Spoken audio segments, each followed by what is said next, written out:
Right, hello, everybody watching Heavy Metallurgy number 45. Wow, we're cruising right along, Alan. This has been a We fun, are. fun little trip. And we're here tonight to talk about album art. But before we get into that, I just wanted to do a little spam here and say that Binary Recordings, we launched pre-orders today for the new Necrotic album, which is called Canal Black. There's a t-shirt design, short sleeve, long sleeve up for pre-order as well, along with the LP. Eventually we'll be doing cassettes, and that'll probably happen a little bit later. But records are approved, test pressings are good, and they say by May we should have these in hand. So head over to the Bind Room web shop, and there's also some Heavy Metallurgy t-shirts there too. If you would like to support the channel, that would be a great way to do so. In Very streaming, cool. There Is No Law is the name of the shirt design. Artwork done by Nate Burns, who is a very talented artist, does a lot of work for Binary Recordings and my own band, The Glorious Dead. But tonight we have a guest that we've been meaning to get on here for some time now. And before we bring Nick on, I also have something I'd like to plug. Actually, two things. Fuck yeah. One, just want to give a shout out to Metal Mayhem 77. He watches a lot, and he hooked me up with this awesome Atlantean Codex shirt. That's awesome. He had ordered it, and turned out it wasn't the right size for him, and he figured rather than trying to send it back, he might be able to trade it to a certain Atlantean Codex fanboy in exchange for music. So we worked out a trade, and it's a cool shirt. So thanks quite a bit, Steve. I love the shirt. Looked really good. Other thing I wanted to mention, following up on the Necrotic one, played the track several times today. It's really, really, should definitely check that out. Folks should also head to Bandcamp. Earlier this week, Austin Lunn of Panopticon posted a live recording he had done in Belgium several years ago.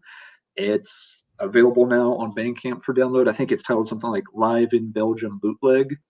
And all of the funds from the sale of the recording are going to be donated to help victims of the Western Kentucky tornadoes that hit back in December. Austin's been working on some ways to do fundraising to help those folks out.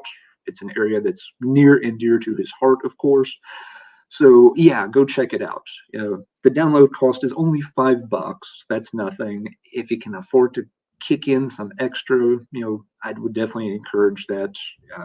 It's a devastating kind of disaster to have to deal with. You wake up and your entire house is literally blown away. And, this is the point too where it's out of the news cycle. People aren't thinking about it as much. There's, of course, since then we've had Omicron waves and we've had wars break out in Europe. A lot of people have completely forgotten about what happened in Kentucky in December, but those folks still need a lot of help. It takes years to recover from that kind of disaster. So if you're inclined to do so and you've got some money to spare, head on over to Bandcamp, download Austin's live recording. It has really great sound quality. It's a lot of tracks from the Scars on the Landscape era recordings. Sounds really, really good. I was really impressed with it when I downloaded it. Didn't played it back. I just sat and played it all afternoon while I was working. It's like, this is really awesome. And all the money, every cent is going to a really, really good cause. So wanted to shout out Austin on that and maybe steer some folks over there to help out folks in Kentucky too. I'm glad you caught that because I did not know. Since I got all of his records and stuff, I'm not buying anything from Bandcamp because he's a friend of mine, and he didn't mention that he was doing that. But it just I'm popped glad up, he did. I just believe it popped up on Wednesday. I know he'd been working on different ideas for a while, and this is a really good one. It's the same. Apparently, there's footage of this that's been on YouTube for years, but of course the quality wasn't great. Yeah, it's on the Binder page, I think, as well. Yeah, so he was able to clean up the audio quite a bit, and yeah, now you can download it for just $5. And of course, it's Bandcamp. You can name your price. If you've got a few extra dollars to donate, it's going to a really, really good cause, and you get to hear some really cool tunes along the way. So hey, it's a win-win for everybody. Absolutely. I think he's also wanting to do something too for people of Ukraine, but I don't know if he's sorted that out yet. But we mentioned it, but it's been a busy couple days, and when we talk, it's been one disaster at a time. Exactly. Yep. But with that, we can, yes, let's absolutely move on to tonight's cool topic and tonight's cool guest, who's someone we've been working on lining up for a while, and we're really excited to have tonight.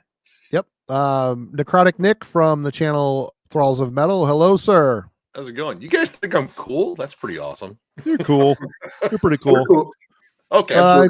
If anybody here watches this channel and you have not heard of Thralls of Metal, it's a fun channel. They update on the regular. I would say probably every other day. It used to be every day, but I think it's maybe a little more every other day these days. Maybe it is every day still. I don't know.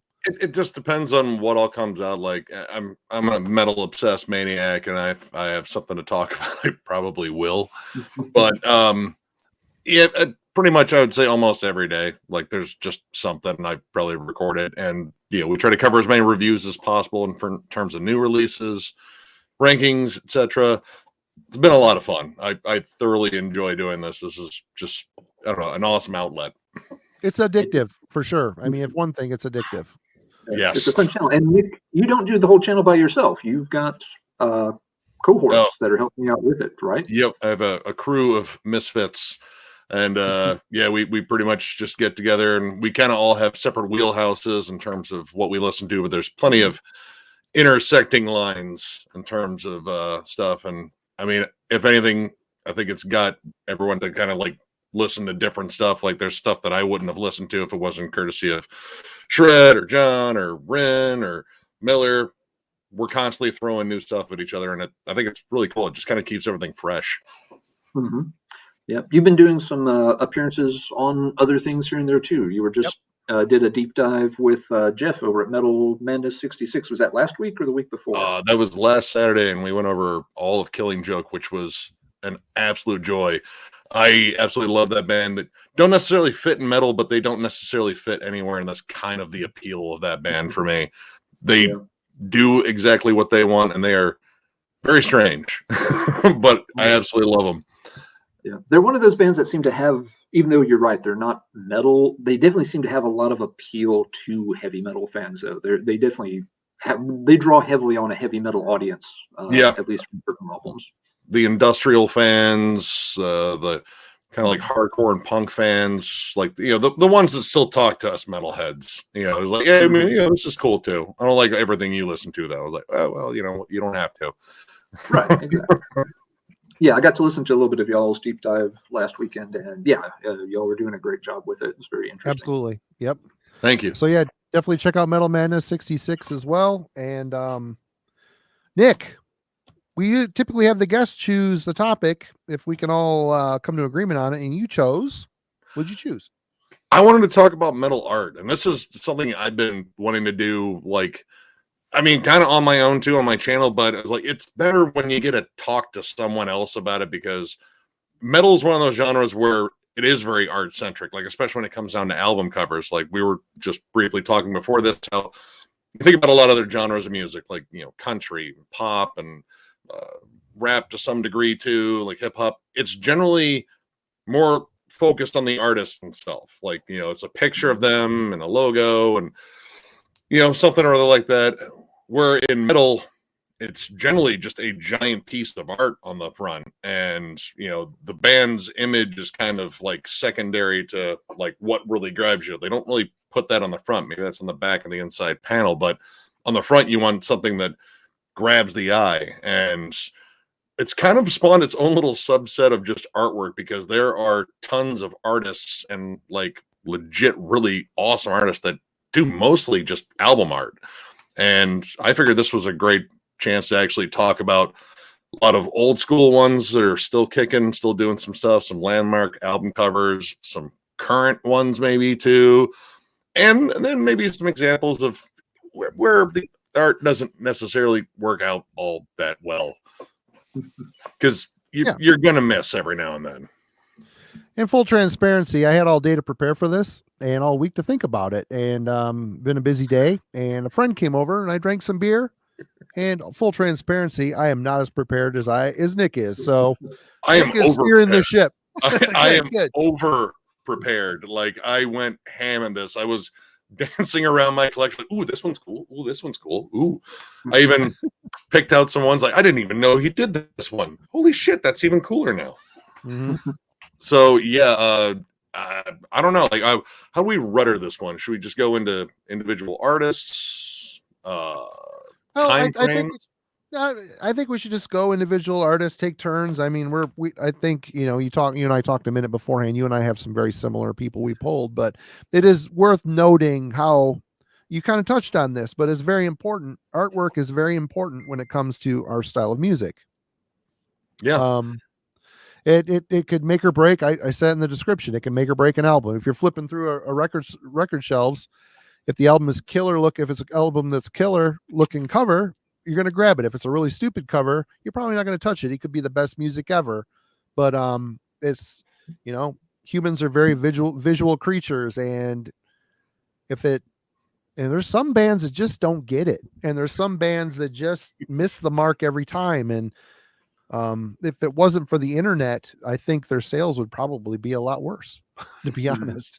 Yeah, people can check something out. Oh, that album looks stupid, but I'll listen to it for 30 seconds. Oh, this is good. I wouldn't have known it if I was in a record store, Mm-hmm. Yeah, I mean, the presentation's a big thing. Like, and it comes down to even like minor details, like where the logo sits on the album cover, like the album title. Does it tie in with the cover at all? Composition. Yep. Yeah. Is it like an oil painting style, or is it like CGI'd, or it comes down to like a lot of different things. And also, I mean, it's subjective, and like looking at art itself too. Like, you're gonna like certain styles over other styles, but I don't know. Like, there's kind of like a uniform thing I look for. I just want something that kind of grabs the eye. And if you've been listening to like a band or several bands that like to utilize the same artist, you can kind of watch the artist's artwork evolve over time, which I think is really cool too. Yeah. Yep, indeed. Yeah. Some evolved and some did not, which we will get into as well. Yes. some find their comfort zone and they stick there. But yeah, all very good points. And yeah, I like what you said, Nick. Cover art in our genre is very important compared to a lot of other genres. I mean, yes, you get into these other styles of music, and a lot of times bands don't even have a set logo or design or anything. All of those things in heavy metal become a big part of a band's identity. Do you have a mascot? How is your logo drawn is often consistent over decades. And yeah, the band pictures are almost always relegated to the back cover or the inside somewhere. And then you can take the art in a lot of different directions, and it can make a big deal. Someone's already put it in the comments. Yes, the old joke applies. You shouldn't judge, an album by its cover. We've all been burned by that many a time. You buy something that looks cool and it sounds like shit.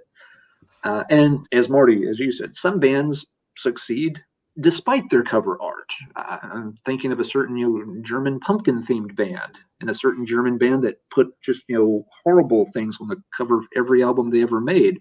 Scorpions. Yes. Oh my God. I almost pulled one in particular. Just wretched cover art, but the music's great. The band succeeded. Oh yeah. But yeah, in general, the cover art does make a big impact when people are heavy metal is something that you dig around, you discover, and there's so much of it.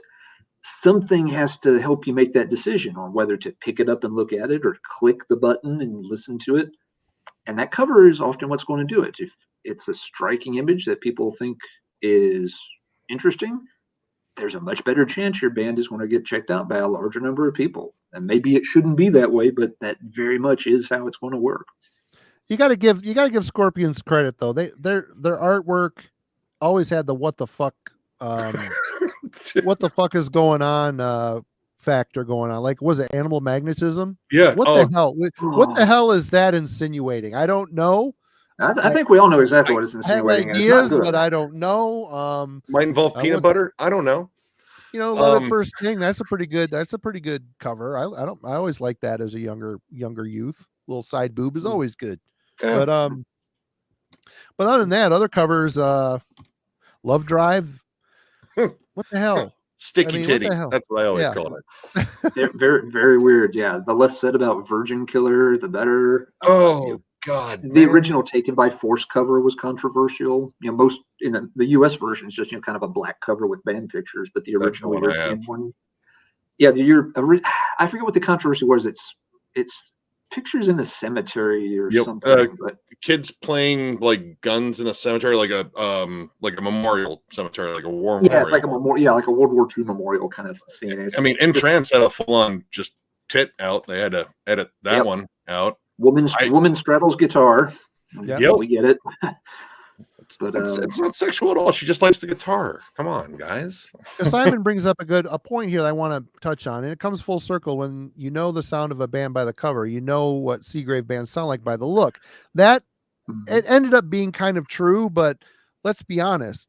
I think Seagrave will do even if your band sucks, if you've got the $5,000 or whatever it costs to pay him to do a painting, or $10,000, how much ever, or your record label does.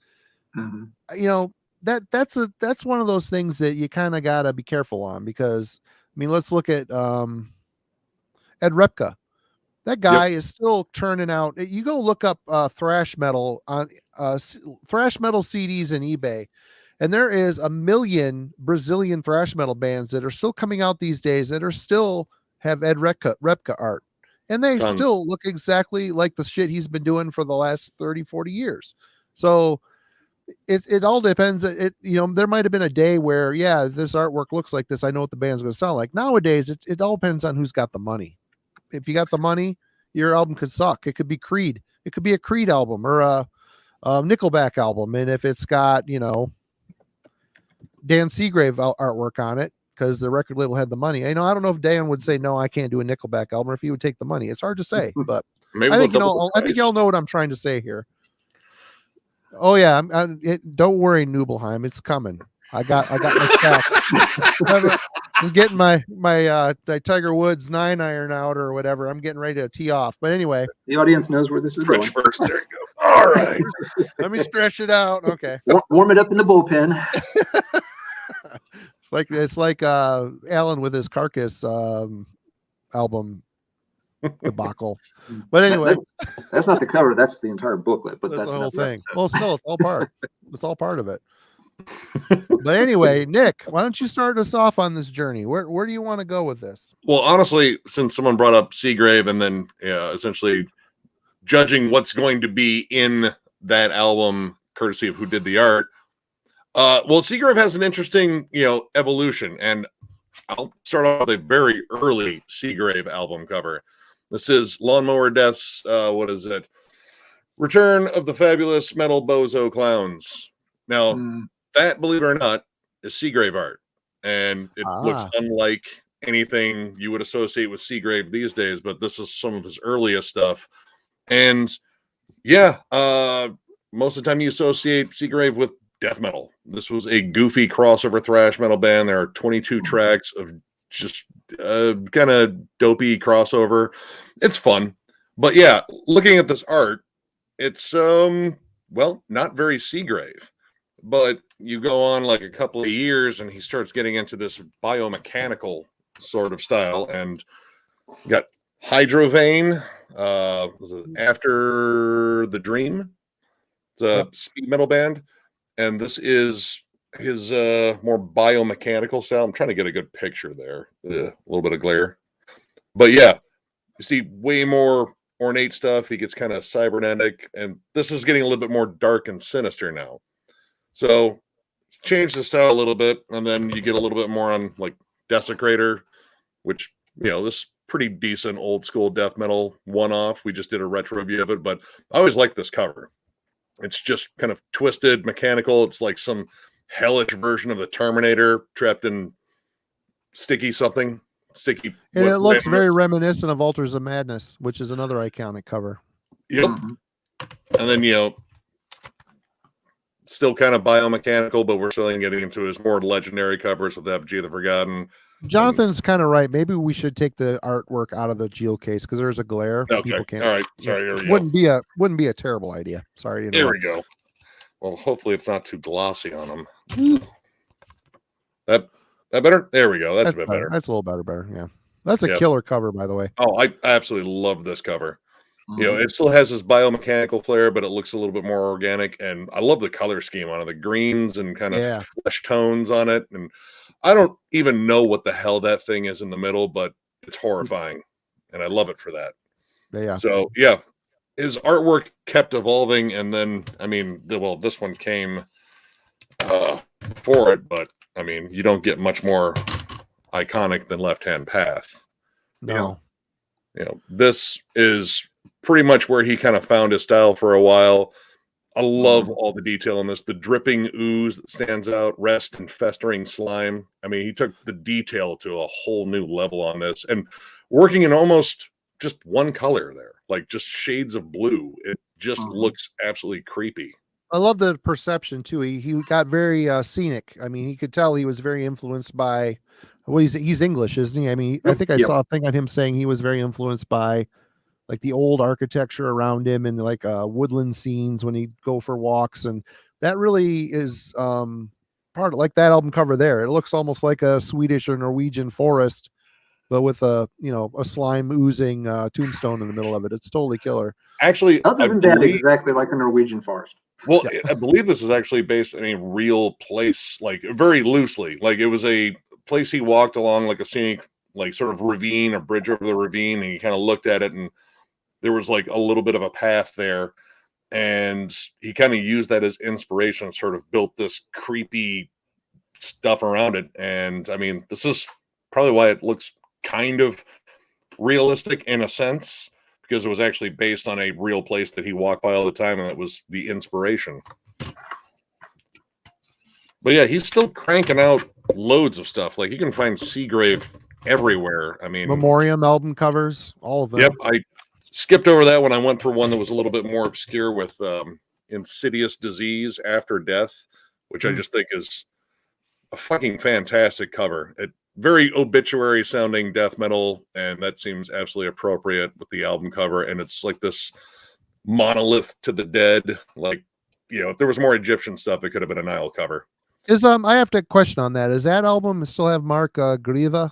Yep, still on vocals. Okay, Gru, or yeah, or does he go by, he goes by Gru still. He's German, so the W is probably a V and the E is a sound, and so it's Grieva, I believe. I always thought it was Grui or Grua or whatever, but I think hearing Jurgen pronounce, I think he says Grieva.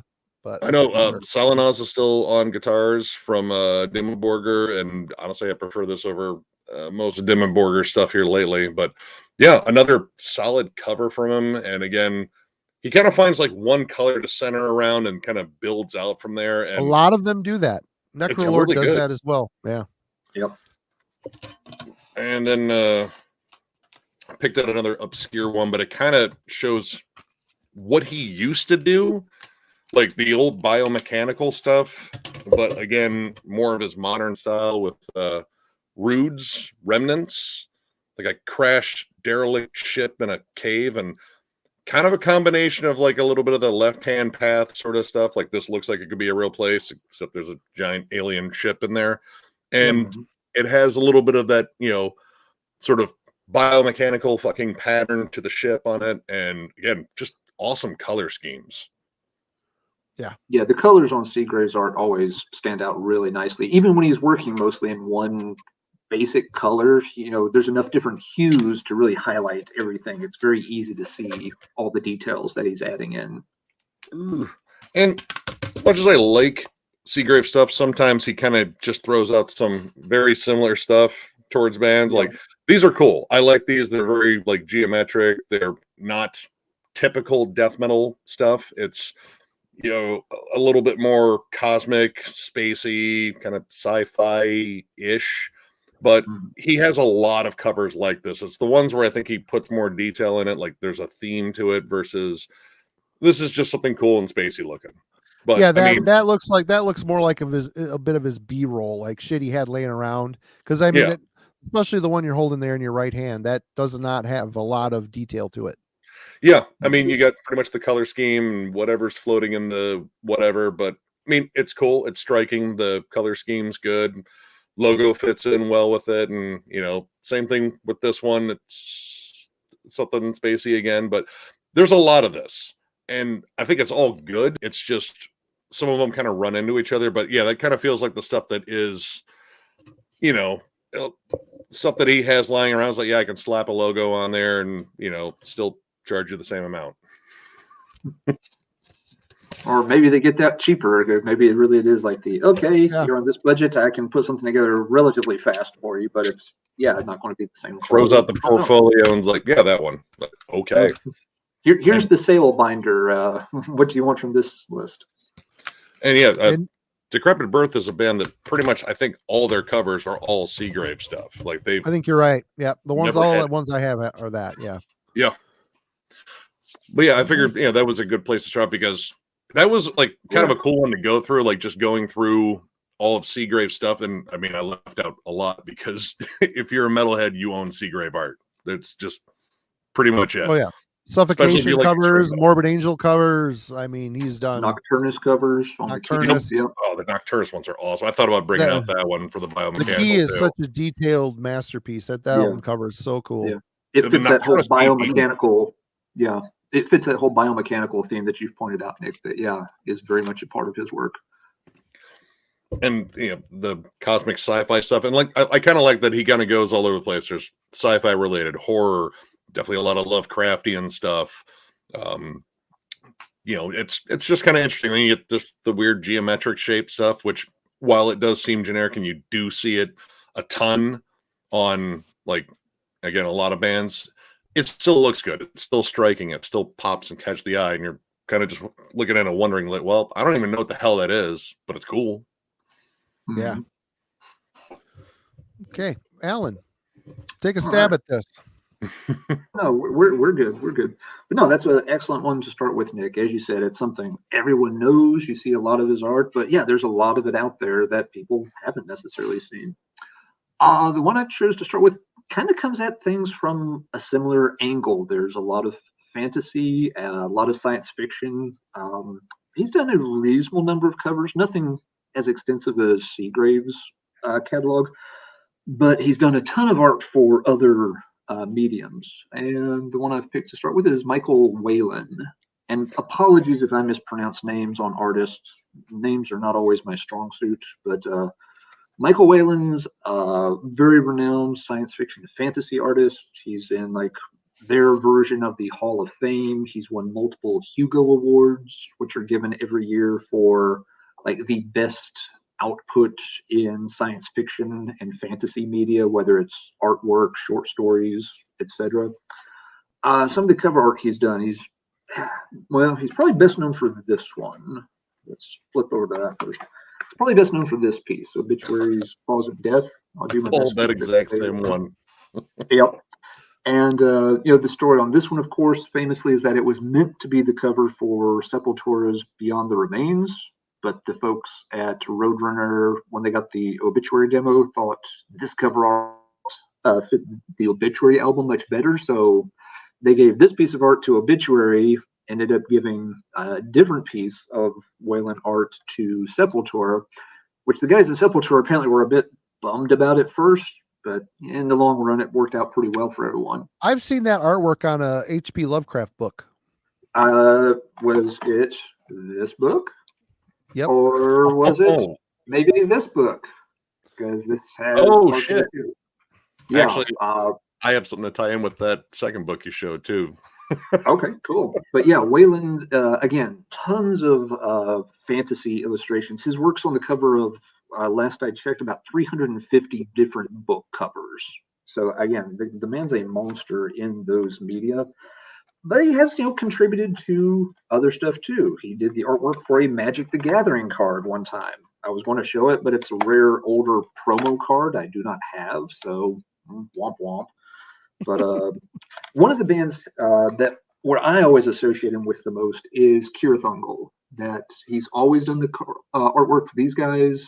Some of the band members have known him since way back in the late 70s, and he always does, or almost always does, artwork of Elric from the Michael Moorcock novels for them. And it's always just gorgeous stuff. His work is usually described as like imaginative realism. And yeah, it gets that feeling where very detailed, very lots of stuff. The characters, the personality really comes out. This is King of the Dead, the second Keira Thundel album. But again, he not only does the fantasy stuff, he strays into those the sci-fi and horror. One of his my favorites by him is Sepultura's Rise. This piece of artwork just fascinated me. Yeah. I'll try to take it out of the case. Shows a little better. Like, what the hell is that? A mountain of it's Shub-Niggurath. I believe it's supposed to be. Oh, it would fit the description for that one, but the picture, it's alien, it's cosmic, it's horrible, but at the same time, it's not this is not gore and blood and guts and zombie carcass kind of horror. It's alien kind of horror. It's hard to tell, where does the architecture end and the creature begin, and just trying to get the basic sense of the geometry is very weird. But again, like Seagrave, one color palette for the most part, but lots of different shades. You can see it very well.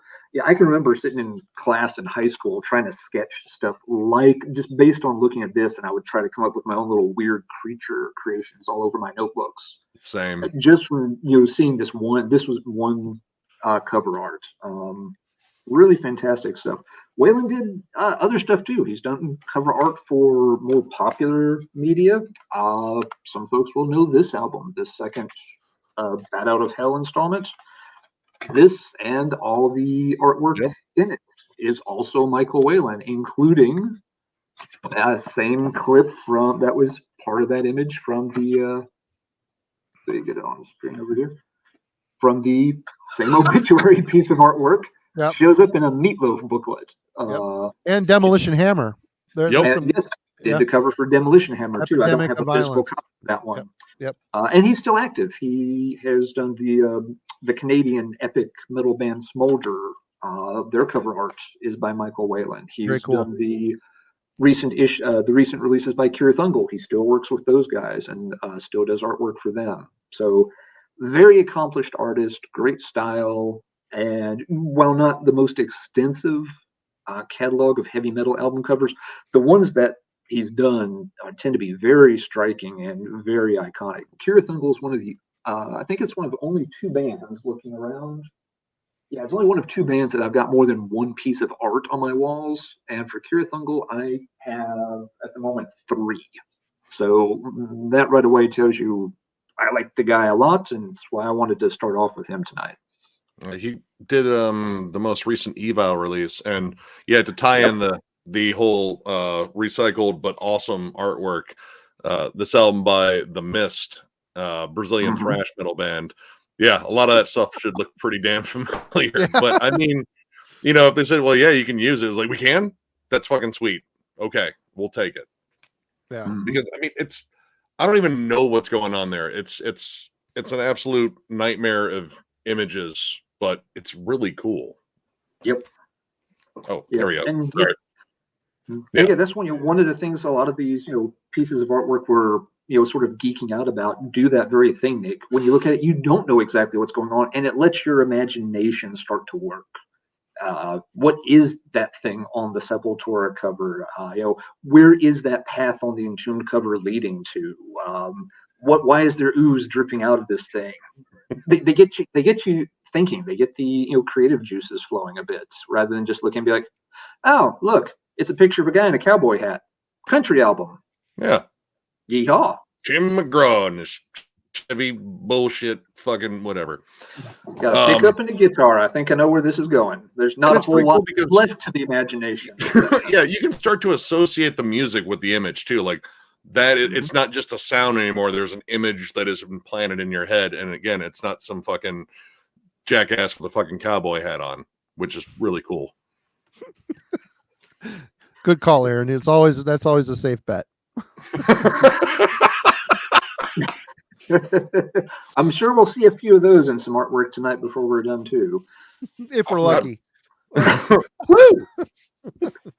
Wait till after 11 o'clock though, folks. That's when it can get a little blue. Right. Well, speaking of blue, I chose to start off with an artist by the name of Christian Whalen, who is also better known as Necrolord. This is a Swedish gentleman who was in the bands some of you may have heard of. The biggest one being Grotesque. Not that they were big at the time, but ended up had members of, Tompa from At the Gates in it, and Shamate from Arcanum. And he's also in the bands Diabolique and Liars in Wait, a couple others as well. But I think his artistic output, whether you know him by name or not, I think is probably a little more recognizable maybe than his musical contribution, which maybe isn't a super fair thing to say. But I think if you say Necrolord, most people are going to think of, well, let's go with the obvious beginning here. Yep. It's got one of these Blake sleeves. I'm not going to take this out. OG copy of this, but he worked in a lot of his winterscapes. It inspired a very blue palette, and he used it a lot on a lot of different forms of artwork. I always liked the detail, his working with colors in the paintings for sure. Another one, very similar color palette. Another one of my favorite albums of all time, Bathory's Blood on Ice. Mm-hmm. Again, all blue color palette. You're working with a lot of woods at dusk, maybe some water and winter landscapes here. Absolute classic album. And you look at the album cover, and he pulled pieces of each song and put it on the album cover, which is very cool. So the album cover itself told the story what was on in the music. Very cool. Another one. Very blue color. Very cool. Yep. Nordland 1 and 2, very similar album covers. Again, Corthon's last two musical outputs before passing away all too soon. Ended on a absolute great double album attack here. Very Viking metal. He returned to it. And the album cover may not be super iconic, but it's just got the look and the feel of way these albums sound to me. And you can tell he was influenced by his surroundings for sure. And here's another classic one that Necrolord did, In the Night Side Eclipse. Yep. And here's for Aaron. Here's kind of a cock looking contraption going on back here. God, it might be a castle and all, but it's still kind of phallic for sure. But shades of the Little Mermaid all over again. Yeah, you got a little callback here to Gustav Dor from the famous Gustav Dor piece that was used on the split with Enslaved, and a little more purple based with a little bit of red here down in the corner to break it up a little bit. But again, this is one of those album covers you look upon with wonder. You look in the background and it feels like you can get lost in it. From the waterfalls down here, you can almost see the mist coming up from the spray. The attention to detail is great. I love the detail in the clouds back here. It was always very cool. And the way the composition pulls you up to the moon at night, which was, again, a very big topic for Emperor.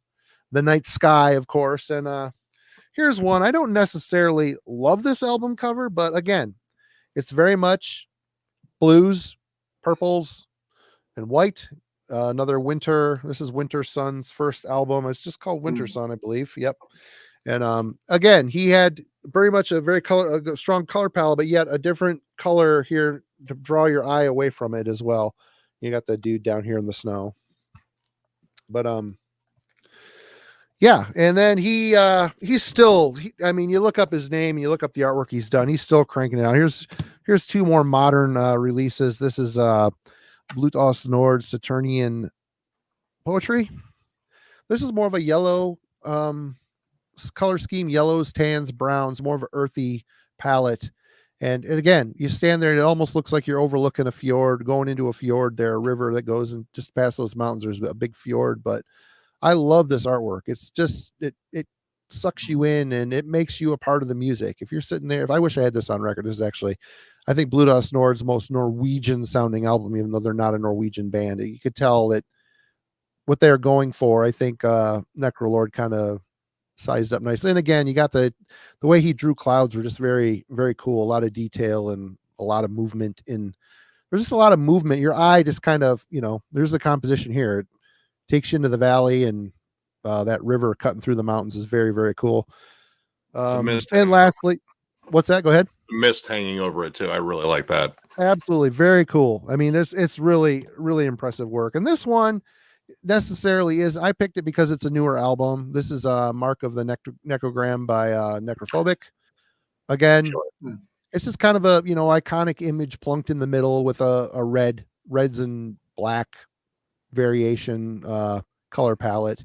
But there's enough detail in the background and motion to make it interesting. Of course, the logo sits in there nicely as well. But yeah, I mean, if you're a metalhead and you have been for some time, there's no doubt you've got a shit ton of Necrolord's artwork sitting on your shelves, whether it's vinyl or CD. And very talented. He was a talented musician and he's a very talented painter. And yeah, to be doing it for so long and actually making a living doing artwork like this and not having to die to do so, that's cool. Because let's be honest, artists these days typically don't make money until you die. I mean, especially the old classic ones. Kind of the way, it's kind of a morbid way to look at it, but it's kind of true. I had a couple of Necrolord ones and a little bit different. I mean, another classic as well. Slaughter of the Soul.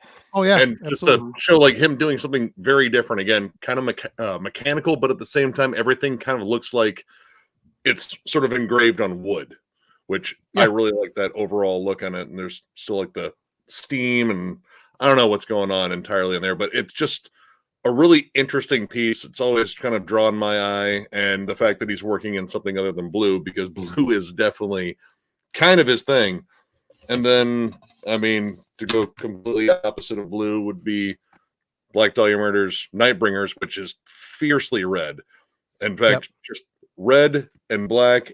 And honestly, I kind of like this one because all the detail on it, like you can see all the textures, like on these bending bits of wood and the trees, you can see just the whole grain of the fucking wood on it and everything, and it still has the mist hanging over it, the mountains in the background. It's really awesome piece, and again, red instead of blue. Yep. Yeah, I had just wanted to also I had pulled At the Gate Slaughter of the Soul too, because you're right, Marty, it's very much a blue kind of catalog. But this one, it's like Nick said, it's a neat image and it's in a different color. One that I've always is probably actually my favorite that neither of you mentioned because it's not as well known an album. Desultory's Bitterness. Oh, that's a cool cover. I didn't. It has a really cool cover. It has this kind of rose tinted color scheme to it. And yeah, I've always really liked this. It's very much, I mean, you can recognize it as a Necrolord piece once you're looking at it, but it's also different because it's not as much about the landscape. It's a little more surrealism, but still very much his kind of elements put into it. I always really loved this one, and it's a kick-ass album too. Oh, absolutely, love their debut too. Yep, all their stuff was good until things happened and certain albums were made. Yep, we won't go any further than this in their catalog. Let's just swallow the snake, everybody. No, they should have spit instead of swallowed. Wait, hold on. That came before 11 p.m. Now, hold on there. We're getting a little too. Maybe things later on got back on track. But the snake jumped the shark, and Alan left the ship. Mixed metaphor there, I know. But, simmer down now, Professor Steele. Simmer down now. One snake is worth two in the bush. Stonehouse like glass, something. All right, Nick. That just sounds dirty, and I'm not going near it. Well, you're up. All right. Actually, all right. I got one because I'm trying to avoid getting to anything Repka yet. I want to let Marty have that one before I come to Repka's rescue. Kinda. I wanted to bring up Eric Roper, and mostly because he's kind of known for mostly one style of metal, like just being associated with mostly like stoner and doom metal. So I went with High on Fire's Blessed Black Wings, which I'll fold this out just a bit just so you can get all the wings. And I loved this guy's artwork from the second I saw it because I'm a big fan of Heavy Metal magazine. I love like the Fantagraphic artwork, and his style is just really cool with the very jagged lines on everything, and everything's kind of twisted and distorted, and there's like bends and like kind of all the rock formations and these sort of trees that are on there, but this was just striking right away because, well, it's a big, gnarly demon on a rock, and it's eyeballing you. And it was like, well, those do look like black wings. I don't know how blessed they are, but they're pretty damn cool. And yeah, like the color scheme in the back, it's, I don't know, like something you'd see in Lord of the Rings, maybe, except again, more twisted. But yeah, he worked a lot with stoner metal, and stoner metal kind of has its own appearance, like much like, you know, black metal and death metal in terms of like the art style and everything. And sometimes you get some stuff that looks really cool, but you just have no fucking idea what's going on. Like this album by the stoner metal band Core, and I believe this is maybe one of 2 albums they put out. This is called The Hustle Is On, and there's like pyramids, and I think that's a cat with socks on its paws, worshiping a cauldron or a tomato that threw out through the top. I don't know. Like literally, I have no idea what's going on this artwork, but it's really cool, and it has kind of like that, you know, spray painted on the side of a fucking old Econoline van sort of ethos. The logo, which he also designed too, is kind of got this like, well, it's stoner rock, but look at it, it's kind of jagged and messed up. I don't know, like we're not like the nice stoner bands like you're thinking of. Like we might be a little bit grittier, but his artwork is strange. Like I said, all the weird curved lines everywhere, like the whole piece in the middle is bubbling, and then you have this, well, kind of bubbly background, and it kind of all seems to come together in a very strange way. But yeah, nothing about this makes any fucking sense, but I kind of like it. It's just unique and weird. And then one that he actually did that was a little bit more normal, like this is slightly more recent, The Gates of Slumber, their album The Wretch. Really fantastic, kind of muted everything down and kind of changed mediums. Like this looks like more like an oil painting, but you can still see all the interesting line work. Like everything has these weird curves to it. And I kind of like seeing all the brush strokes on this. But yeah, a little bit more subtle, but just as effective. And I mean, it definitely embodies Doom. This is another stoner Doom band, I guess. Mostly Doom. I'd say more like traditional Doom, but kind of fits. And then, of course, because it's him and he does stoner Doom bands, something that is kind of far removed from the weirdness, just kind of pleasant.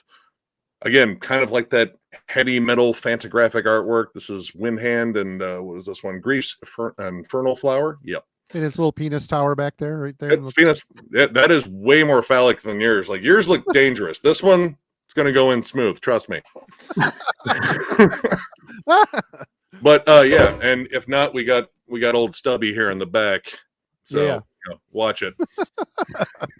But yeah, like this is just kind of peaceful and serene. But you look at the trees, and they still kind of have those strange lines to them. They're almost kind of like bubbling. I don't know. I just really like this guy's style, and he definitely just kind of became like the stoner rock, stoner Doom guy for a while, just because his art was, well, kind of lend itself to that. Like, you know, I think I've actually seen his artwork in like fantagraphic stuff, like heavy metal before, and it just kind of embodies the whole feel of stoner Doom. Like he's the stoner Doom guy, and for good reason. Ugh. All right. Are you good? Are you good, Nick? Yeah, I think. Okay. I'm running out of space with this shit. All right, Alan. All right. Next one I'm going to pull is, this is a female artist. I believe she's Korean, and apologies if I've got that wrong. But her name is Miriam Kim. She does not have a huge back catalog of album covers, but she was active for a while in the 1990s, and she did some of the most interesting and, to me, it's like some of the creepiest album covers in heavy metal. She is the person responsible for the early Incantation. Oh God! Covers. And these covers, to this day, kind of freak me out a bit. Compositionally, they don't really follow basic laws of art. Perspectives are very weird. On this one, you got the flattened Christ figure is almost two-dimensional, but on a very different background. And just different elements of the background in the landscapes bleed into one another so that it's very hard to tell where one thing ends and another thing begins. It gets even more the word here is disturbing. Yeah. And again, it's not chainsaw guts fuck organs spewed all over the place disturbing, but it's just like, what's going on here? I've literally spent half an hour at a time looking at the cover of this album, and you still find little weird details. Some of it you have to turn upside down, and you start realizing, oh shit, that's another like body. It looked like a rock formation when you've got it oriented this way. It's excellently done. Really interesting compositions, but man, is it creepy and disturbing. Procession to Golgotha, she was involved with this one as well. Her style's pretty distinctive. Again, she didn't do a lot of covers, but when you know her style, you can pick them out. I don't have a physical copy of it, but one of her other best known ones is Corellian Isthmus from Amorphous. Great cover. Again, great cover. And it's the same kind of chaotic, very hard to tell where certain elements begin and end. But yeah, so it doesn't look like she did much work after the 90s. She still did art, but I don't think she really worked on album covers much after that. But she did work for Defecation. She did one Arch Enemy album, which I'm not familiar with that album, so I didn't pull the picture up. But so yeah, not a huge catalog, but just and the Amorphous album cover, definitely always has a spot when I think about the really outstanding artwork, especially on the darker side. Forget your cannibal corpses and all this stuff. This is the kind of thing that fills my nightmares. Just everything about this is so creepy and odd, but it's not because it's bad. It's because it's done so well that makes it really, really mess with your mind. I want to say I think I got into Incantation right around the same time Silent Hill 2 came out, and literally the intersecting lines between that artwork and that game, like this is terrifying. Like especially the Mortal Throne one, it looks like something's trying to reach out to you, but its arms are like giant stomachs. I don't know. I still am not 100% sure what's going on with the quote unquote arms that kind of look like organs and kind of look like they're on fire and kind of look like some kind of giant bloated invertebrate annelid or something. And again, that's part of the beauty of it. You don't know what it is, and it bothers you because it's hard to figure out. But whatever it is, it ain't good. Yeah, it's like a nondescript evil. Like you don't necessarily, but it's just like no, that's bad. Yeah, but good. It's bad. Yeah, it's the Lovecraftian kind of horror. You cannot. The whole point is you can't wrap your mind around it, but it's evil. Yeah, you know this is not good, but your mind cannot really comprehend what it is you're observing that's about to completely rip you apart and send your soul screaming off through the cosmos. And something we said for the color schemes on those first two, like the fact that there's like browns, grays, blues, like it's like the colors of rot and like decrepitude and just, like if that's a scratch and sniff cover, I don't want to know what it smells like. You're right, but yeah, and at the same time, it's not. It doesn't feel like it's depicting that so much in the art. Yeah, when you look at it, that's not what you immediately think of. But yes, those colors definitely lend themselves to that. The same with this. That's part of the problem with these arm organ things. They're so bright compared to everything else in the art that attention keeps getting drawn back to them. It's like, what the heck is going on there? And the way they're painted, they almost look like they're glistening, like an actual set of guts would. Yes, yeah, they're shiny, they're wet looking, but nothing else in the picture necessarily is. They really pop. Someone left something out. Or it's somewhere it's not supposed. It's something that's not supposed to be there. better check the born on date on that organ there. Ugh. Yeah. But so yeah, I don't know really much else about her, but Miriam Kim definitely knew exactly how to nail that concept and did it extremely well. It's in a way, it's the same shame she didn't do a lot more album covers, but in a way, maybe it's better she didn't, because I need to sleep well at night. Yeah. Yeah. So yeah, I always one that I think of when I'm thinking of some of the really standout artwork is Miriam's work. So all right, Marty, I'll pass it on over to you. What have you got next? Or is it time yet, or do you want to wait a little long? No, I'm waiting.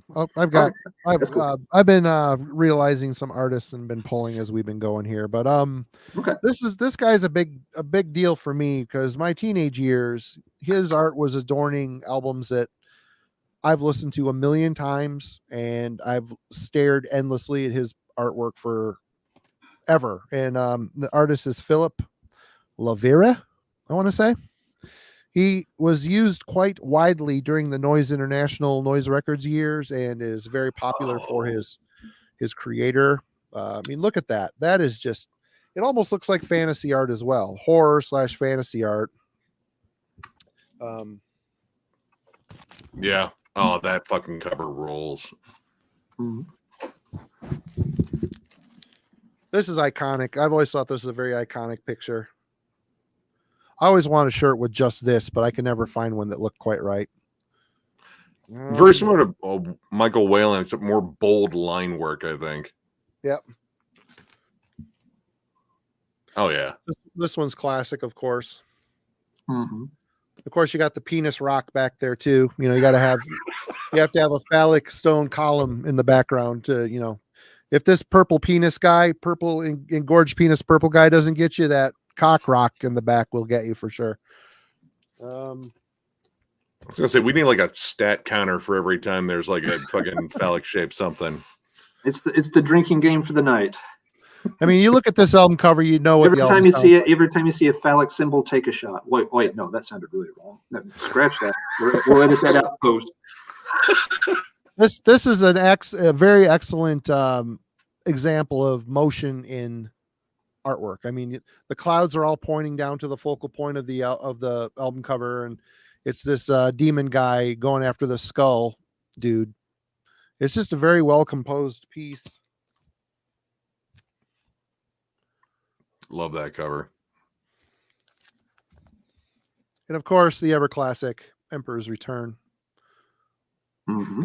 I don't know. This one just speaks to me for some reason. I can see two reasons. There's a bunch of others here, but yeah, the Celtic Frost one always kind of it strikes me as like very sort of, you know, Howard's Conan imagery. Quite, I don't know if that was the inspiration for that piece or not, but it always makes me think of something out of the Conan legacy. I mean, it totally fit. Yeah, he's totally, you know, not, his name is not on the lips of many of the newer generation of metal fans, because I think, you know, a lot of people, you know, our age looked at those records growing up and didn't really think about the artist. You just, the album cover was so ingrained with what was going on in the music. It was all part of it, you know. Mm-hmm. But Nick, you're up. Oh, all right. Well, I'm gonna get another one that we seem to see a lot of his work here lately, and the guy definitely has a theme, and the theme is shrouded figures and interesting, like kind of sunset-ish hues. And talk about Marius Lewandowski, and this is Humanity's Last Breath's last album, Vold. I think that's how you pronounce it. They're Swedish, and I'm probably going to butcher that, but this is not necessarily the most stereotypical Lewandowski cover, but this guy has got a ton, and they all seem to have a theme. Like there's always a shrouded figure. Now this one, of course, the obelisk is the main focus, but I like how there's this sort of glint on it, and it always looks like there's a sunset or something in his pictures, because there's always like flecks of bright orange and fire, something to like highlight whatever is on here. But if you look in the obelisk, there are shrouded figures, because this is Lewandowski. There are always shrouded figures. Once I think the Bell Witch cover for Mirror Reaper took off, it's like, people like that. I'm going to put shrouded figures on literally everything. It's going to be like a where's Waldo? Except you don't want to find Waldo because Waldo is death. And, well, Waldo will find you.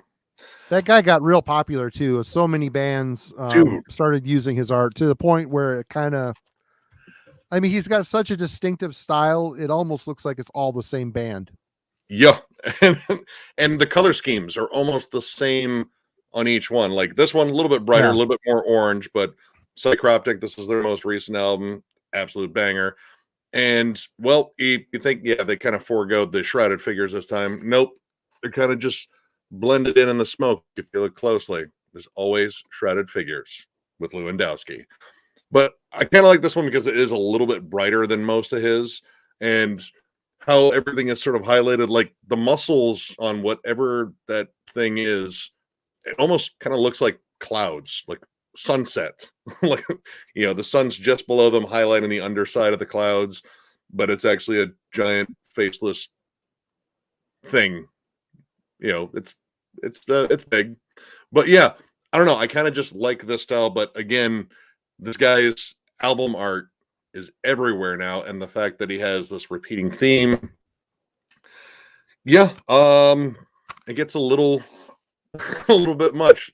Same guy, yeah. You say, oh no, he doesn't have a shroud. You just look down for the people kind of marching towards his face. Yeah, shrouds, and again, highlighted by orange and fire. They're really good. I mean, I could see why people want these. They look evil and mysterious, kind of nebulous.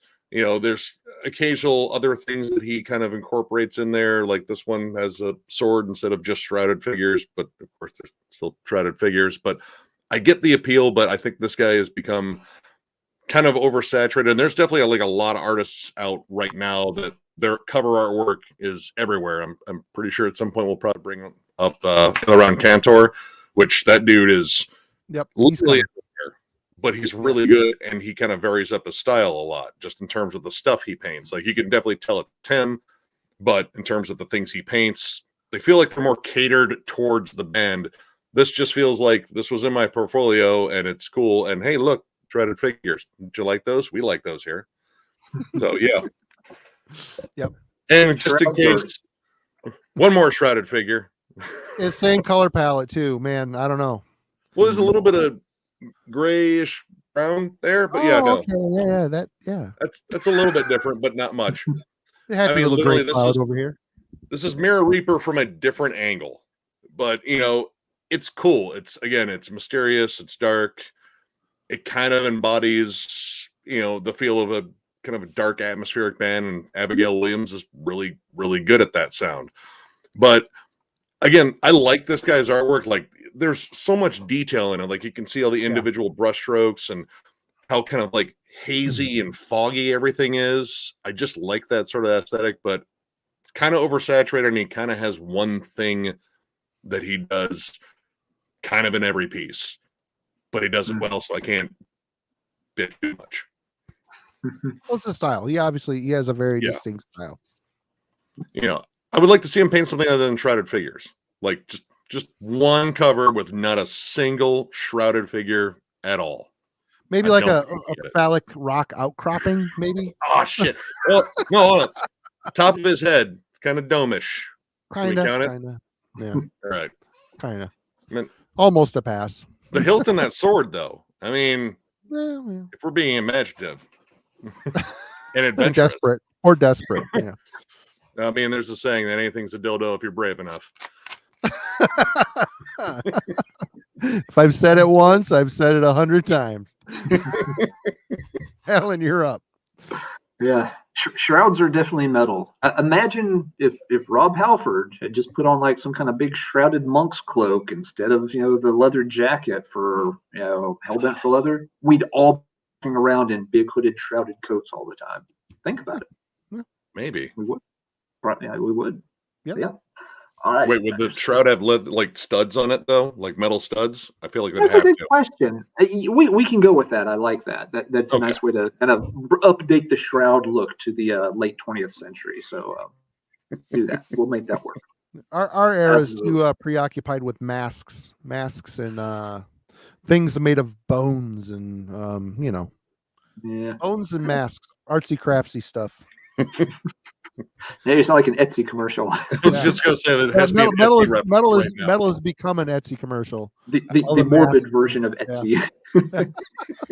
Masks and antler crowns, and anyway. Indeed. All right. Well, speaking of artists who kind of had an element that they stuck to and ran with a little bit, the next one I want to mention is John Blanche, who's a British artist. Again, did not do a ton of heavy metal album covers, but did at least a couple that are very iconic.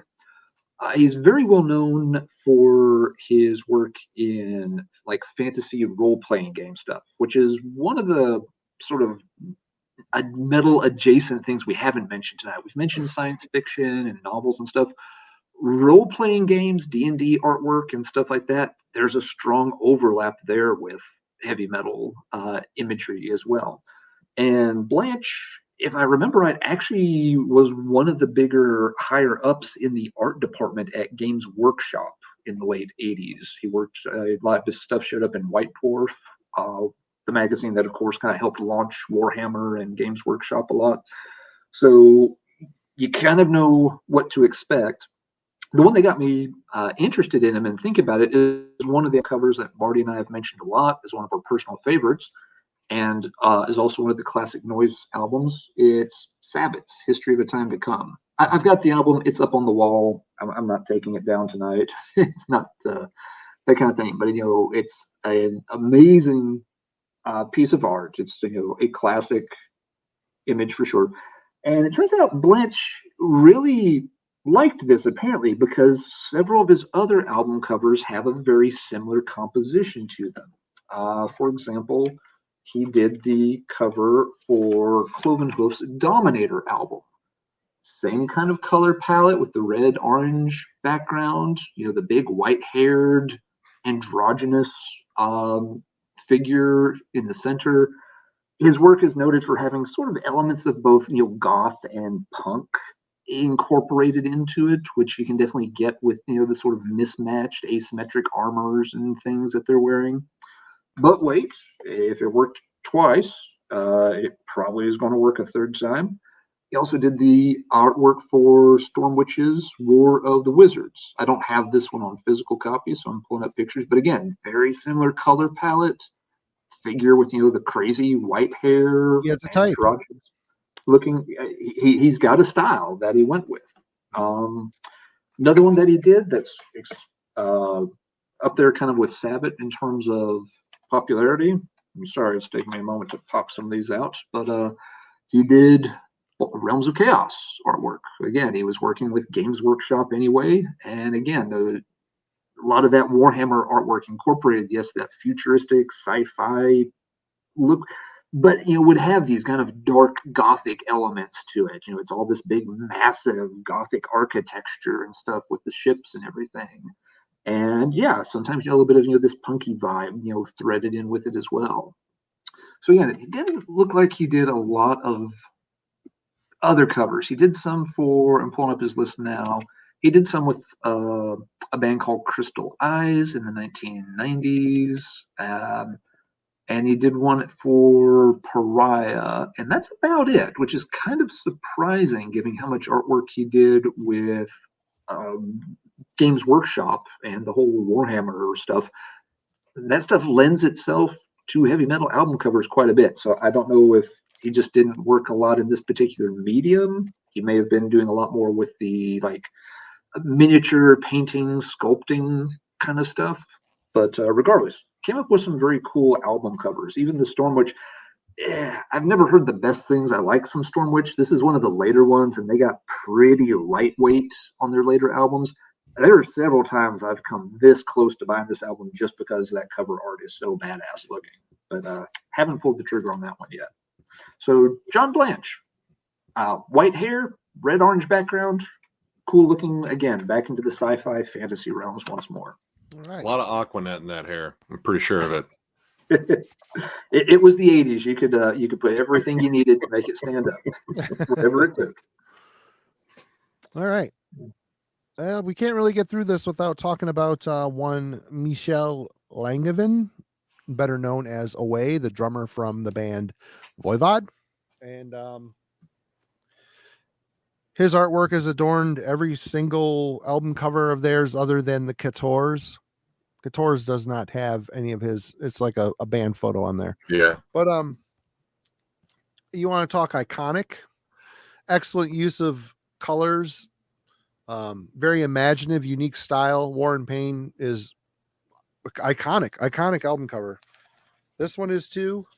And this album cover perfectly matches what's on this album. It's a very driving, unrelenting album. This is probably their fastest, meanest, thrashiest album. There's a line in I want to say Hell Driver. I'm still smashing and my body is doing bad. That pretty much sizes up this album perfectly. But the album cover is just completely perfect. This is a Hell Driver. Oh wait, is that the one? I don't remember the name of this. The Thrashing Rage. It's got Thrashing Rage. Yeah, I always knew this is the Hell Driver 12-inch or picture disc. Very cool. That's awesome. Yes. Mm-hmm. Absolutely classic. One of my favorite albums of all time, hands down, Dimension Hatros. I love the simplistic figure in the center with the swirling color palette behind it, but it's such a cool, bold creature cyborg on the cover, Korgel himself. Very cool. And then, as much of Away's artwork did go, it finally started to go more digital as computers started becoming more of a thing. Nothing Face was the lead off to that whole computer generation. All the I used to have that shirt back in the day. It was white, very cool. Then of course, I'm fat and white. I mean, who doesn't buy a white shirt and then like 20 minutes later have ketchup on it, even though you didn't eat ketchup? I don't know any white shirts. It's just crazy. But and then Angel Rat's all computerized. Outer Limits started getting his computer as he started to become more fascinated with computers. His overall art style still very much his own, but he got a lot more simplistic. He simplified it a bit. The detail of his paintings are unmatched, and I love, like you look at the Whalen and the Seagrave, they use like a color palette. Like Whalen was the blue guy. Seagrave would, they'd all pick a color palette and stick with it. Repka did this too, but these iconic, there's a color palette here, but there's a lot of other things going on too. It doesn't live and die by it. I thought he always had a very amazing eye for artwork, and I should have brought the new album down. It's upstairs. I'm not going to waddle up and get it, but I mean, it's the last few releases and 7 inches of stuff. It's usually like a black image with white or white image with black, although the Wake was red and it had just kind of an image plunked in the center of it. But he's iconic, and he's gone on to do other things, video production work, and he's got a coffee table book with all of his artwork and stuff. Very talented guy and amazing drummer, and one of those bands that always walk their own path, and I think they're finally starting to reap the rewards of their longevity and dedication, which is cool. Yeah. I mean, I always liked his artwork because, all right, it's very cybernetic, sci-fi, but you figure with all the machinery there'd be a lot more hard lines, like just straight bold lines, but there's a lot of like cracks and squiggles, like they're machines but they're dripping or just twisted and mangled, and I always like that. Like it's some sort of nightmarish sci-fi landscape that he always paints, and I generally love it every time. Maybe mine is like Negatron just because it's the big ant. And that's not the best. Phobos is a bit better, but again, it isn't saying much. It's very stripped down computer graphics. But those early ones, yeah, that's a good point about the art, Nick. It almost kind of reflects their music in a way that their music's not linear. They always have these weird bends, to the chords and then the strings and everything. The notes, always they're not straightforward linear patterns to the music, just like it's not straightforward lines in the artwork. I mean, the artwork matches the music. And that is like 100% with Voivod. And I like that a way he redesigns the logo a lot too. You don't see that a lot with bands. Like occasionally you'll see like logo changes for a period. He does it like frequently. Like for maybe like a couple albums straight, it'll be the same logo, and then bam, different logo, bam, different logo. And he's designing all that as well as the artwork. Like generally, there's a lot of bands that are like, all right, we got to find a place to slap our logo on this pretty sick piece of art. Him, it's like, no, I already drew up a new logo. This is what we look like now. Like, oh, that's cool and machine-like and weird. Let's do it. Yeah. So yeah, there's a whole other level with him. Plus him, being a musician in the band too. Like, I don't know. That's like the perfect storm of just awesome art right there. Thank you, Nikki, for that. Yes, I was thinking the same thing. You ran through all that when there wasn't a single phallic anything. I'm a little disappointed. Yeah. I'll do better. Right. We'll do better next time. Well, I don't know. Let's go into another one that he kind of sticks with mainly one style, but he has a really cool signature style, and that is Wes Ben Scooter. Ben Scouter. I was way off. He did a lot of stuff for Relapse back in the day. A lot of and I'm going to and kick off with one. Yeah.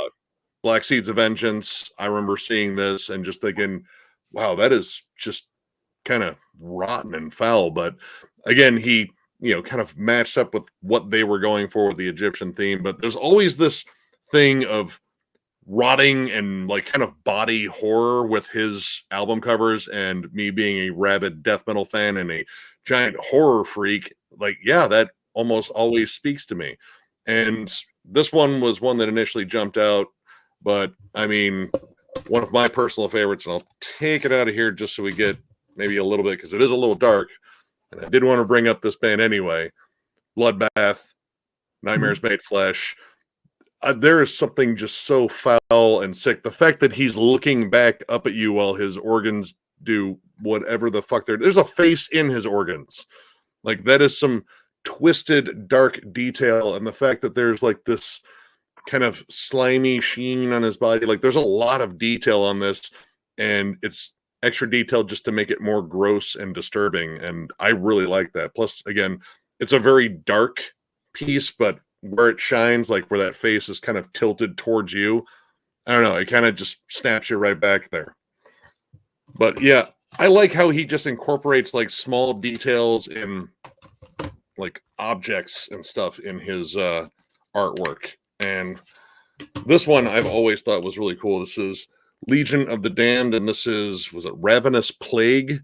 Now, it looks like a crow on there, and it is, but if you look at it closely, it is comprised of all sorts of nightmarish things. Like there's a demonic face in its chest, on its neck, actually. There's like rib cages, there's organs, there's another baby crow right here, and it's not like I don't know, it's all foul and disgusting, and I kind of like that. But the fact that he has this centralized little object, and it's a lot more horrific than your initial first look, is kind of what I like. That and the nasty color schemes, like this sort of yellowish brown. I mean, it just looks foul, and it's plague-like, and I love it.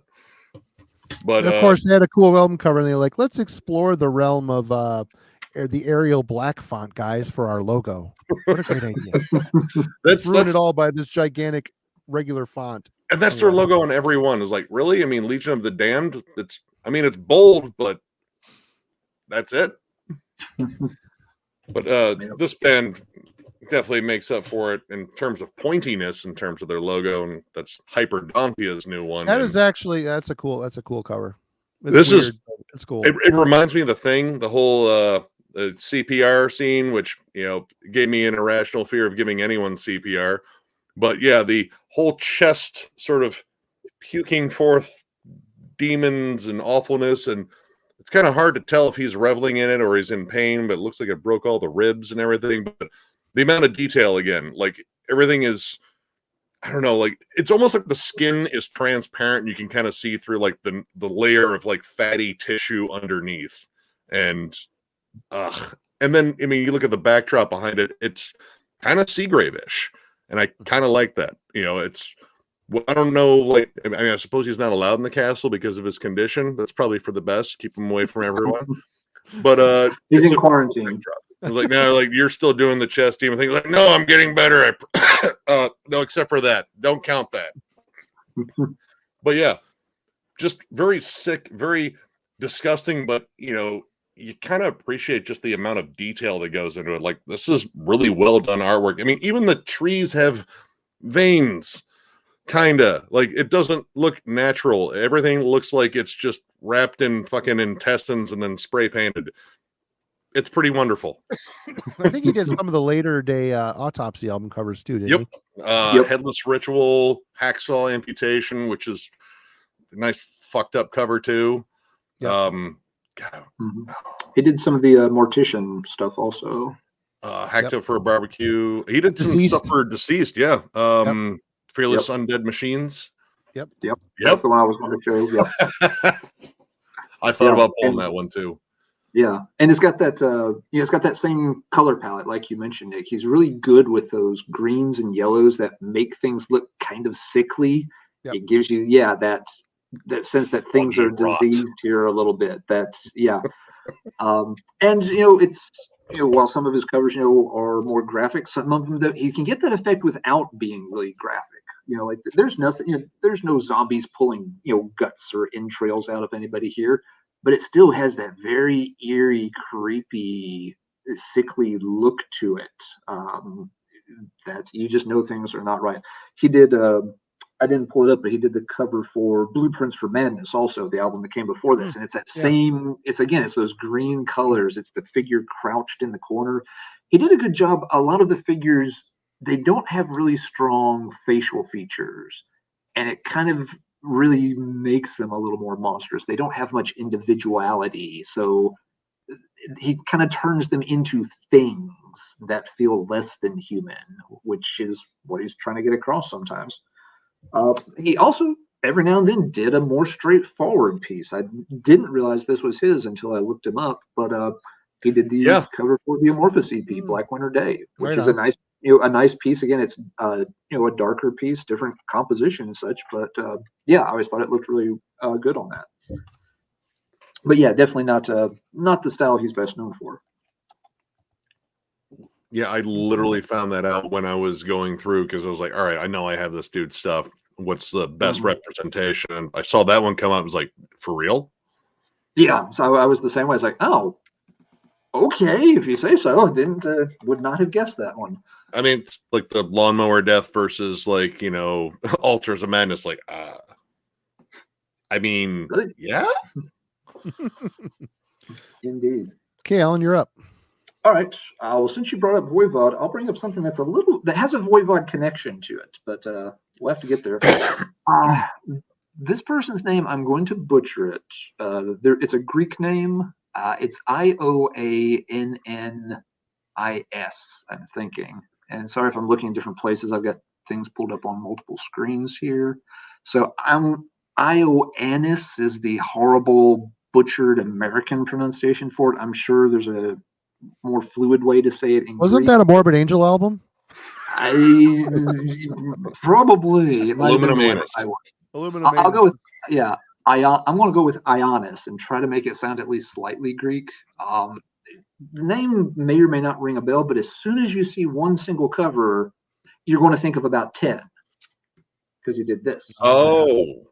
This is the fellow who did these covers during Metal Blade's heyday, and his style is very, very distinctive. It's fantasy art with and it almost it always has this kind of slightly hazy look where it's almost makes you think airbrush art. Very airbrush, lots of spheres and kind of different geometric shapes in the background. Again, works in mostly blue on several of his classic ones, but everything is there's a lot of highlighting around the edges to make sure you can see objects very clearly. So yeah, some of the Fates Warning covers, these two are the ones that most people think of, but he did a lot of the later Fates Warning covers also. He did the Liege Lord, Burn to My Touch. Yep. He did the cover artwork for the Warlord Best Of album that had all the material put on. And again, you see his art and you know it instantly.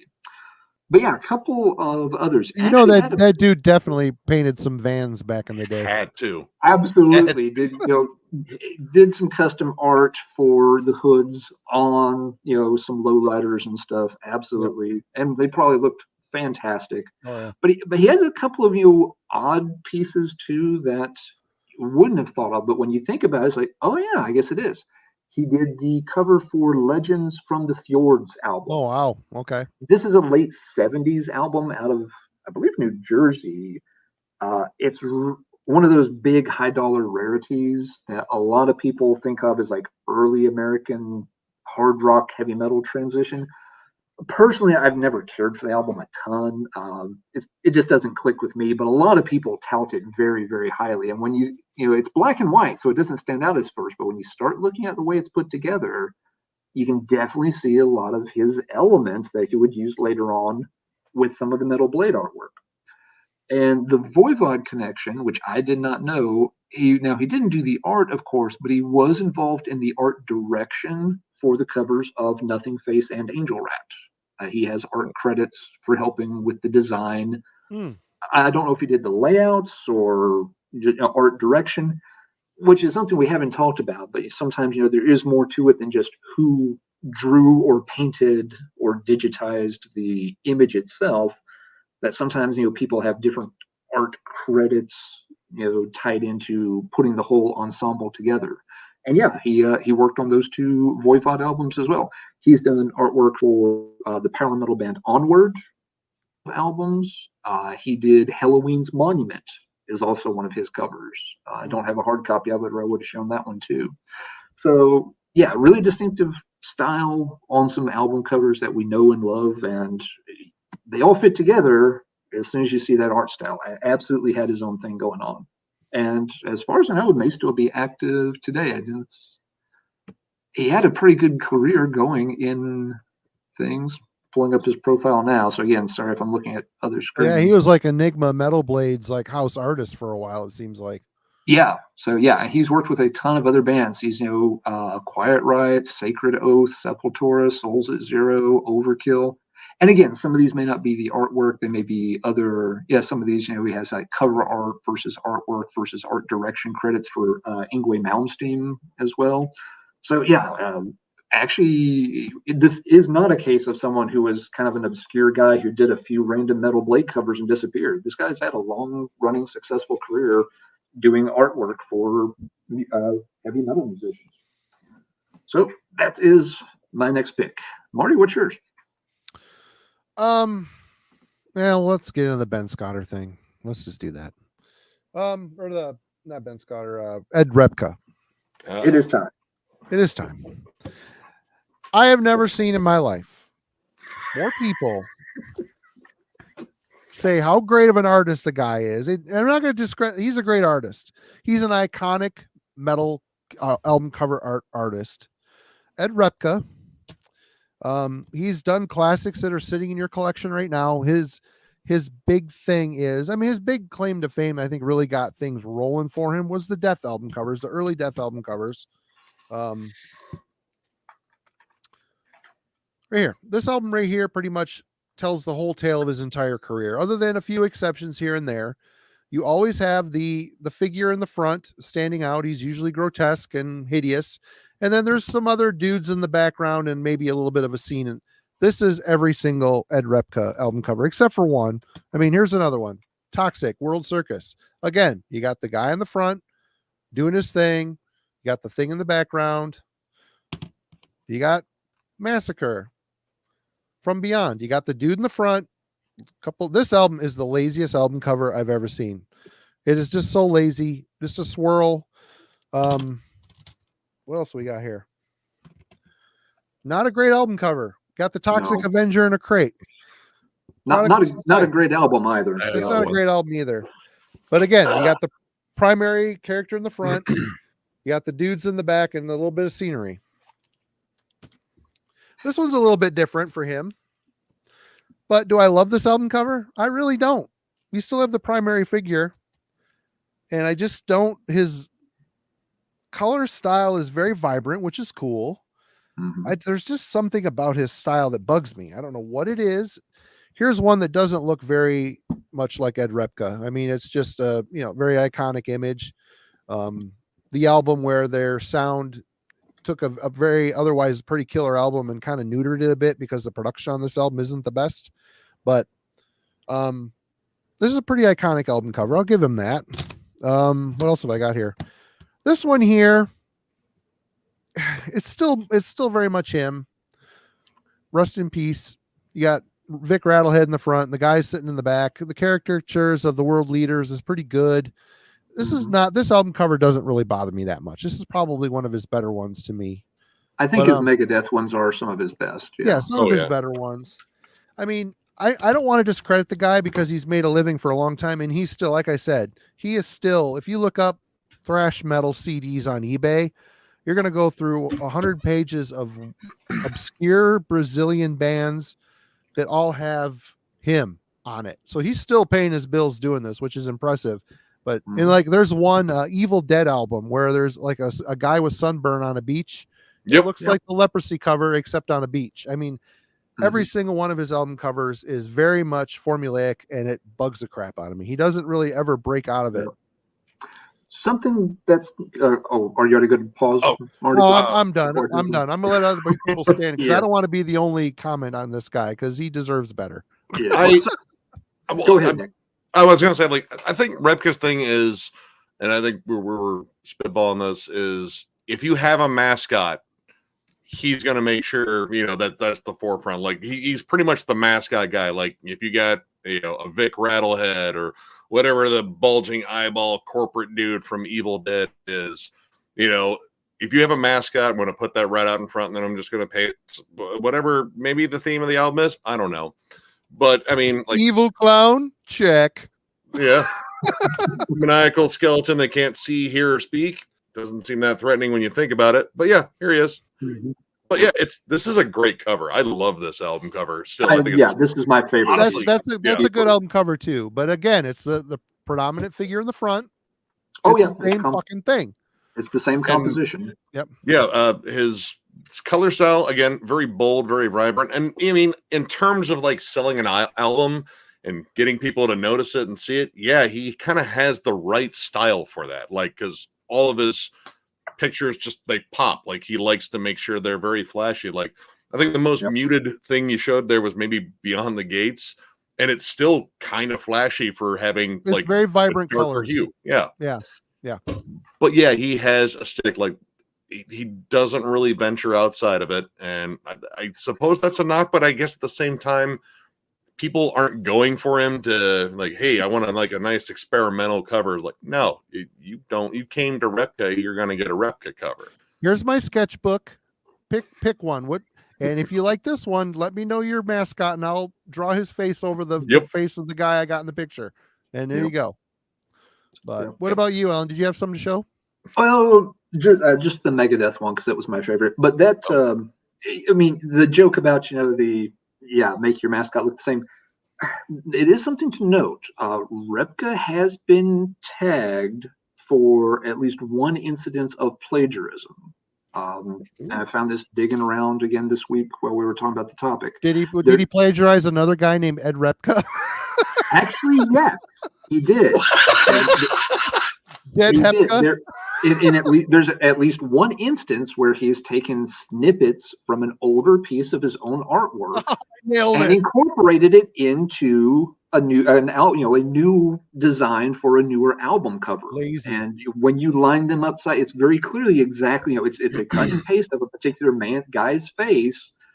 Then it's tweaked a little bit for color and stuff to fit in with the new composition, but it's very much his own piece of art just recycled into a new piece of art.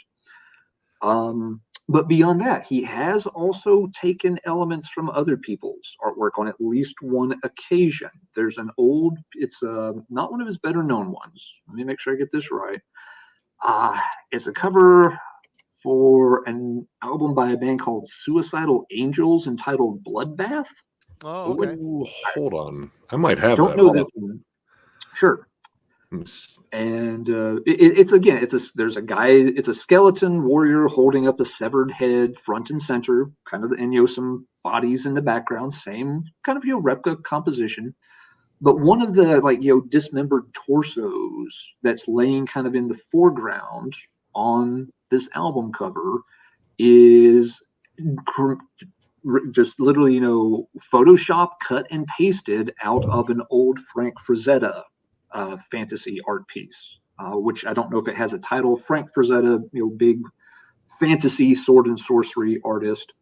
Apparently there's a long-running joke in the industry that pretty much anybody who's done fantasy art has probably plagiarized Frank's catalog at some point in time. Sure.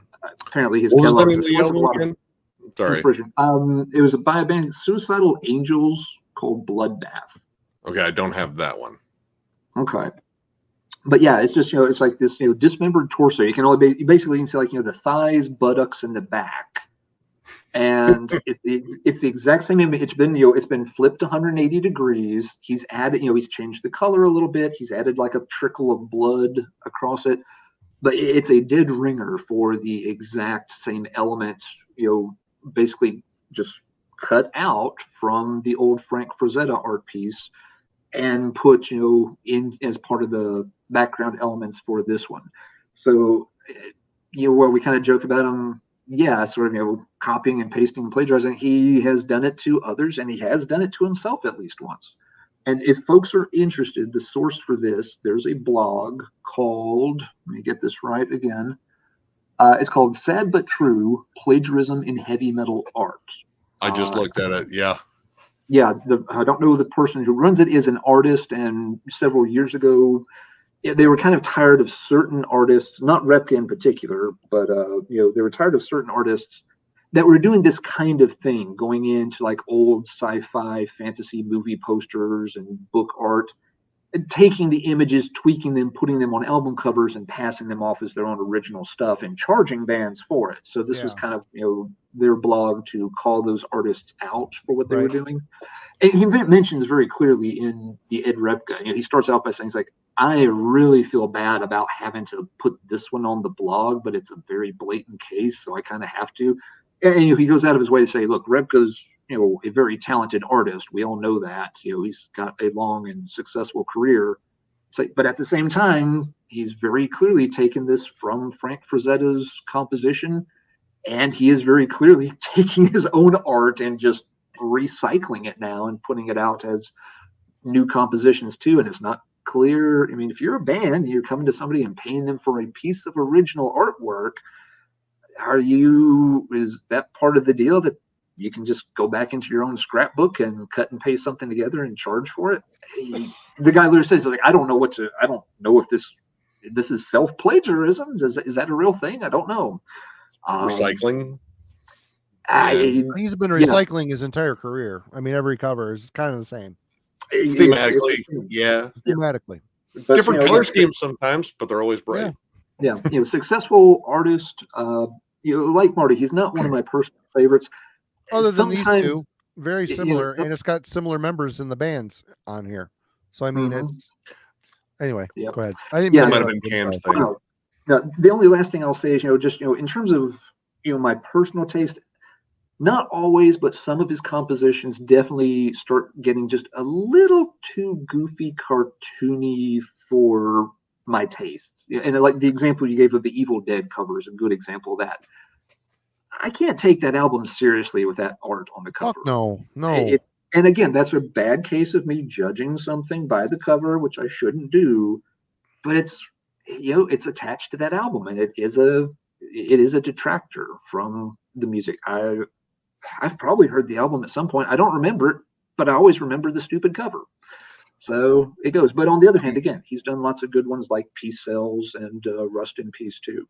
Sure. Anyway, I wanted to point that out, and I'm not trying to harsh on Repka. I'm not trying to out him in any way, but it was the one instance I found when looking through artists this week where they had sort of the foul, red carded, or the yellow flag was thrown on them, depending on what version of football you like.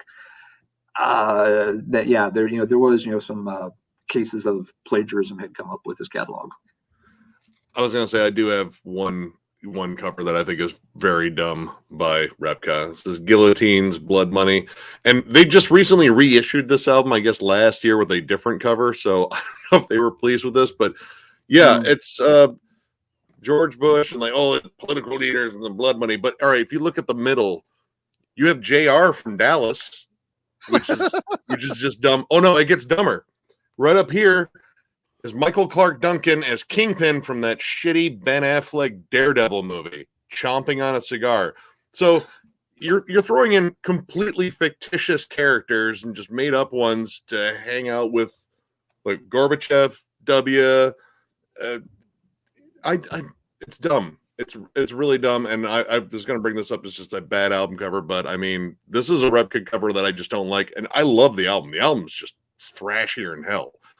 But Gorby, right up front. There he is. They got the little stain. Oh wait, no, that might be Cheney. Never mind. Hold on. I think Gorbachev's on here someplace. Fuck it. It's a bad cover. But yeah, the fact that JR is at the center of it instantly bugged me. I was like, there was no one else. There was literally no one else that was real. You could throw it on there because I assume it was supposed to be a political statement, but not really. I don't know. It's just bad. I will say, I don't hate Repka's stuff. I mean, he's put his ink to some very iconic things, and people like him, and I can appreciate his artistic talent because I can't paint like this. But I'll just say that his style is not for me. It typically bugs me, and it isn't because of him. It's me, not him. It's me, not him. So I'll just get that. I'll just say that.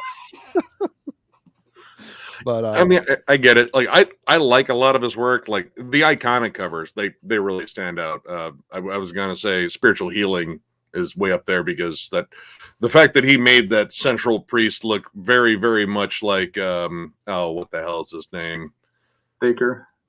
No, not Copeland. Kenneth Copeland, I think. I think he looks more like Kenneth Copeland. I mean, I don't know. That's kind of Kenneth Copeland-ish. But yeah, again, same thing, central figure, background figure, but I never liked the color scheme on this one. I mean, the likenesses are really amazing. He nailed the evangelical creepiness of the whole thing for sure. It's got the guy from Leprosy on the cover. Oh wait, maybe not. I don't know. You can't tell. It looks the same to me. Maybe he clipped it out of there, and I don't know. Never mind. Yeah, he got better. Marty, regarding the color scheme on that one, Marty, is it just the logo that throws it off? Because I don't like the color scheme either. But the more I've looked at it, I think it's just that you've got the red band logo in one corner really is kind of garish compared to the rest of the color scheme. Yeah. I think if they took the band logo and changed the color, the rest of it might be okay. But you know what bugs me about this, and I think it's suitable for the album cover. It just bugs me. If you walk down the Easter aisle in Walmart, it looks like this cover. The pastel colors, the Peeps, like you take a walk through the Peeps section before you buy a pack of two to devour in the car before you go home. You don't eat Peeps, you throw them right in the trash can. No, you stick them in your hungry wanting pie hole. But Peeps aren't food, dude. Peeps are like insulation. Yeah, dude, they're like styrofoam spray painted with fucking glitter on them. But walking down the Easter aisle looks like this album cover, and it kind of bugs me, but it suits the content perfectly. Yeah. So Ed Repka's getting in touch with the softer side of Sears. Yeah. He was inspired by a Sears catalog. Thrash or be thrash, a lot of people do. A lot of people like Repka, and I get it. That's fine. I mean, he is like the thrash metal guy in terms of art. Sure, totally. One of he them. Still is. More power to him. Yeah. But you're up, Nick. All right. Well, I mean, I figured we were going to have to get down to this guy, and I only brought up a couple examples, but Mark Riddick. And this shit. I have totally forgot to grab. Mark watches sometimes. If you're watching, hey, Mark, what's up? Hey, Mark. And he by proxy has our associated with Thralls because he's on our shirt, which is fucking amazing, and I'm still Yeah, the giddy Glorious as Dead's hell got about one that. too. Glorious Dead's got a Riddick design too. It's absolutely awesome. And this was the Yep. first cover I ever saw. I literally jammed this on YouTube years ago, and I saw the album cover. I was like, dude, that is just dark. Is that just comprised of animal bones and dried out skin? Like, it just looks demonic, and I absolutely love the style. And lo and behold, every time I got an Arsis album, which was pretty much when they dropped after this album, it had his artwork on it. And I started seeing more of his artwork. Like, he became not just like the album cover guy, but like t-shirt designs. Like, there are tons of bands that have awesome Riddick artwork. Hell, I even have a Death Clock one from fucking, Metalocalypse that is a fucking Riddick one, and it's fucking awesome.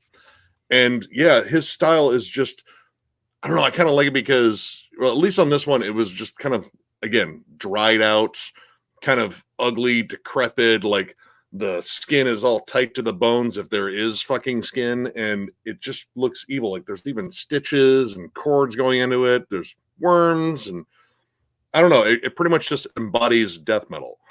But as he kept going, he started to do more like black on white, or in this case, well, actually, yeah, this would be black on white. But he also like white on black most of it. This was kind of a flip. This was Lick's last album, which he designed the logo too, which the eye and Lick is actually just another corpse, which I think is really cool. And yeah, his whole like crawling corpses and sort of decrepit, like just melting skin and rot and all that. But I like the fact that he works in mostly black and white. There's tons of cool, colorful album covers out there, but something like this translates well to both an album cover and a t-shirt.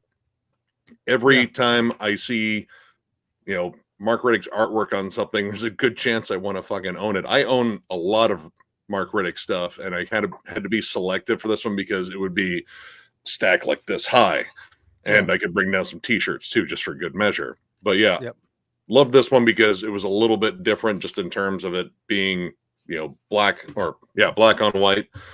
And then this one because it's not full of skulls and zombies and death and twisted sculptures made out of bone. It's kind of like his take on fantasy, which this is Azath and their album Through a Warren of Shadow. And he's got this big centralized dragon, though it definitely has some creepy wings that look like they're not in the best of shape, and the wings themselves. He's perched atop that cock mountain, it looks like. I mean, he's sitting on it. I mean, that's his. You know what? If it's like the other mountains in the background, ow. Just ow. Yeah. But I don't know. I think that dragon has other problems like a skin condition, probably scabies. The wings don't look like they're in good shape. Like he definitely has ear mites. Ear mites. Probably needs some lotion. Just a little bit of lotion. Probably also for the top of that mountain too. Maybe he's got pinworms. That's why he's sitting atop that mountain. Oh, dude, I forgot to thank you for that because I actually did look it up. I was like, oh, fuck, dude. I have to choose between that and botfly larva. Fuck me. That's horrifying, dude. You're welcome. Oh no, hold on. Okay. But yeah, I thought this one was kind of a different one to bring up because it's kind of atypical of a style, but it still exhibits all the traits of a style, like the hard, jagged line work and everything, but slightly more horror meets fantasy. But yeah, Mark Riddick fucking rules. I've been like a giant fan of it. I kind of like one of the reasons why I like getting like mostly like black on white shirts, like shirts with just like white lettering, white logo, and like some twisted thing is because of his artwork. I like how bold it stands out without using a lot of colors at all, and I think that's just kind of a cool thing with all his artwork. I mean, there's a lot of great artists that do a style similar to him, but I really love his skeletons are anatomically correct. They're not cartoonish, and he just puts a dark twist on them, a very morbid twist on them. It's just, he's a very good illustrator. A very, very, very good. Very good. Sculptures of bones and filth and rot. I love it. Yep. What's this say? Riddick's use of black and white also caters well to the underground, reminiscent of old punk metal flyer. Oh, absolutely. All right. You are up, Alan. All right. Well, I'll go with one of the old classics. Again, this one never was a heavy metal cover artist by trade, but their art has shown up on several iconic covers. And it seems to be one that always resonates with a lot of heavy metal fans. People see these album covers, and it's some that really stick with them. And it's talking about R Geiger. Some of the iconic ones, of course, Celtic Frost used one of his pieces for 2 Mega Therion. Geiger's artwork is always dark, and in some ways it's similar to some of the other artists we've talked about tonight. It's often got this biomechanical mishmash and kind of a horrific packaging. Very hard to see where certain elements end and other ones are supposed to begin. Things tend to weave themselves together quite a bit. There can be a lot of detail when you start looking at it in depth. It can also get kind of disturbing when you get to looking at it in depth. It can also get pretty phallic in some cases when you start looking at it in depth. The Celtic Frost one's a good example. The third Danzig album, How the Gods Kill, the cover folds out to a little like A10 kind of size poster for one of the pieces. Nothing naughty going on there. Nothing at all. Good family fun, absolutely. Both the Triptychon albums have featured more Geiger pieces. I didn't pull it, but of course, Carcass's Heartwork features one of Geiger's sculptures. And again, he was more known as doing a lot of sculpture, casting stuff in metal and recasting some of his pieces. The piece for Heartwork was an older piece that he had recast in aluminum. And I think the band could use either one, and they right away knew that, we want to use the new piece that you've redone it in aluminum instead of the old one, which I don't remember if it was in brass or bronze or what. So also of course well known for doing sculptures for sci-fi movies. The xenomorph creature from Alien is what most people associate Geiger with. He also in Dead Kennedys, Bedtime for Democracy. Is that the one he did? I believe so. The poster on the inside had his penis wasteland. That's right. Like that's a montage right. Yeah, of penises going into vaginas. Yeah. Yeah, it's like what was Americana XXX or something was the title of the piece that got them in quite a bit of trouble distributing that. Oh yeah. The other Triptychon album cover is a piece that's much more phallic than this one. Art's kind of evocative, controversial, but it's a distinct style. Once you've seen a couple of Geiger pieces, you can pick out 99% of his stuff as soon as you lay eyes on it. And it fits with a lot of heavy metal imagery and sounds quite well. So you're right, Falafel. It was Frankenchrist. My bad. You're right. Okay. Bedtime for Democracy was their last album, and it was Frankenchrist that got them all in trouble. Jello and Court and stuff. So my bad. Good deal. So couldn't do art and heavy metal without touching on Geiger for a little bit here. Oh, absolutely. My first association with it was Alien, because that movie terrified the fuck out of me when I was a kid. Sure. But I grew to really appreciate, especially the design of the creature itself. It's nightmarish. And then I started looking at his artwork, and then so I did album covers, and I was like, man, this dude's just awesome. Exactly. Yep. Yeah, it's a good point. That first Aliens movie, by modern standards, it's very tame. Well, that thing came out, it scared the fuck out of people. That initial scene with it, popping out of the guy's belly, that completely freaked people out. And while it's very much set as a sci-fi movie, the first one at least is very much it's a creature horror movie. Yeah, it's sci-fi horror. It's just inside a spaceship. But other than that, it's very much a creature hunt him down and kill him, one by one kind of horror movie. The later installments become a lot more play up the sci-fi more. But that first one, it's very horrific by that era's standards.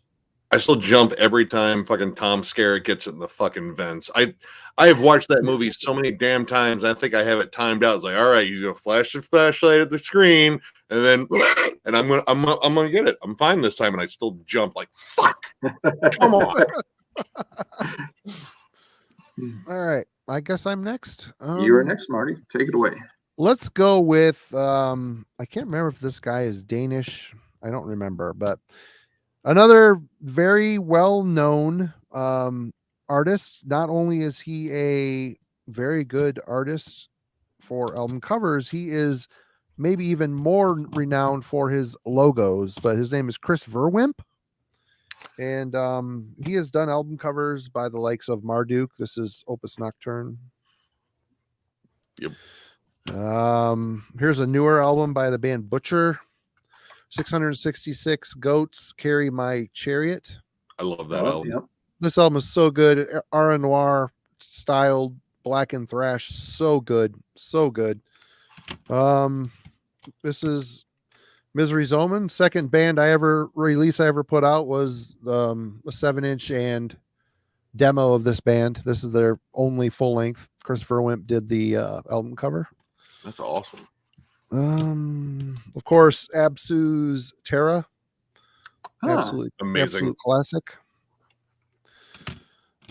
More recently, Visigoths. What the hell's the name of this thing? Conqueror's Oath. And I know the Russians are the pariah of the universe right now, but Arcona,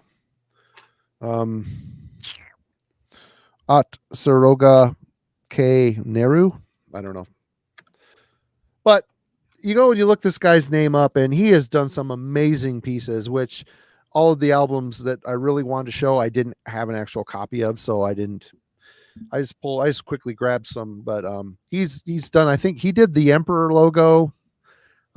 He's done the newer Panopticon logo. He's done, you can commission him relatively cheaply and he will whip you up a pretty killer logo in a very short period of time. But he's got a definite style, but he's a really great artist and his artwork is on a billion metal records. It's all, and he definitely has a unique style about him. But if you look at it, there's a little bit of difference in his style. I mean, these albums, you couldn't really tell they're the same artist.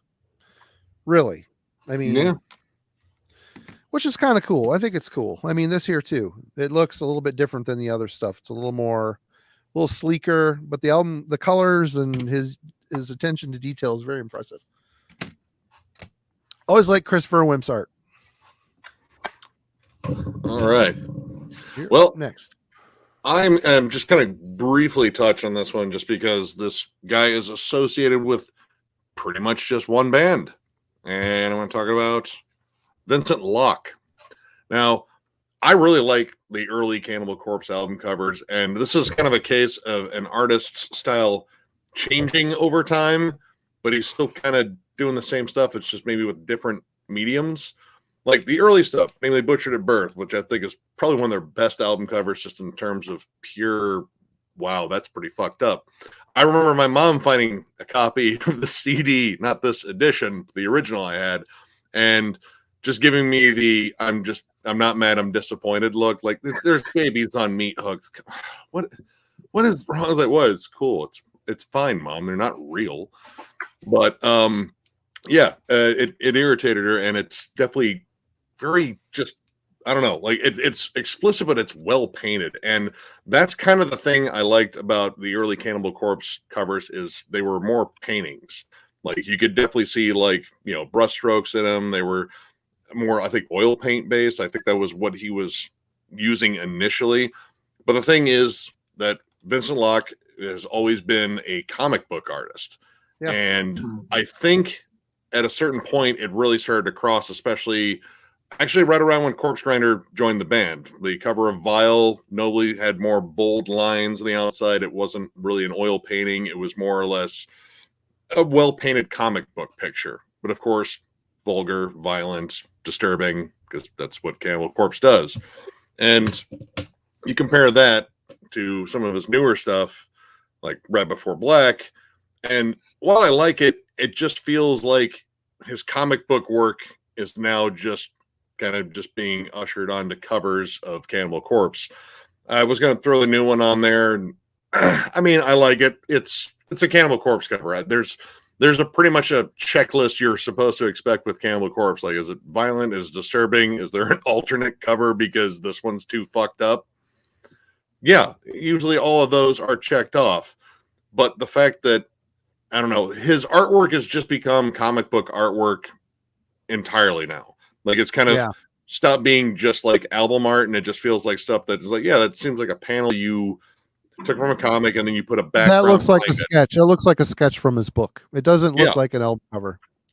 And the new one doesn't either. I don't think. Yeah, well, the new one, I mean, if you flip through the booklet, it actually has, like, you know, sketches in it, like sketches that are tied to each song in terms of like what they're about.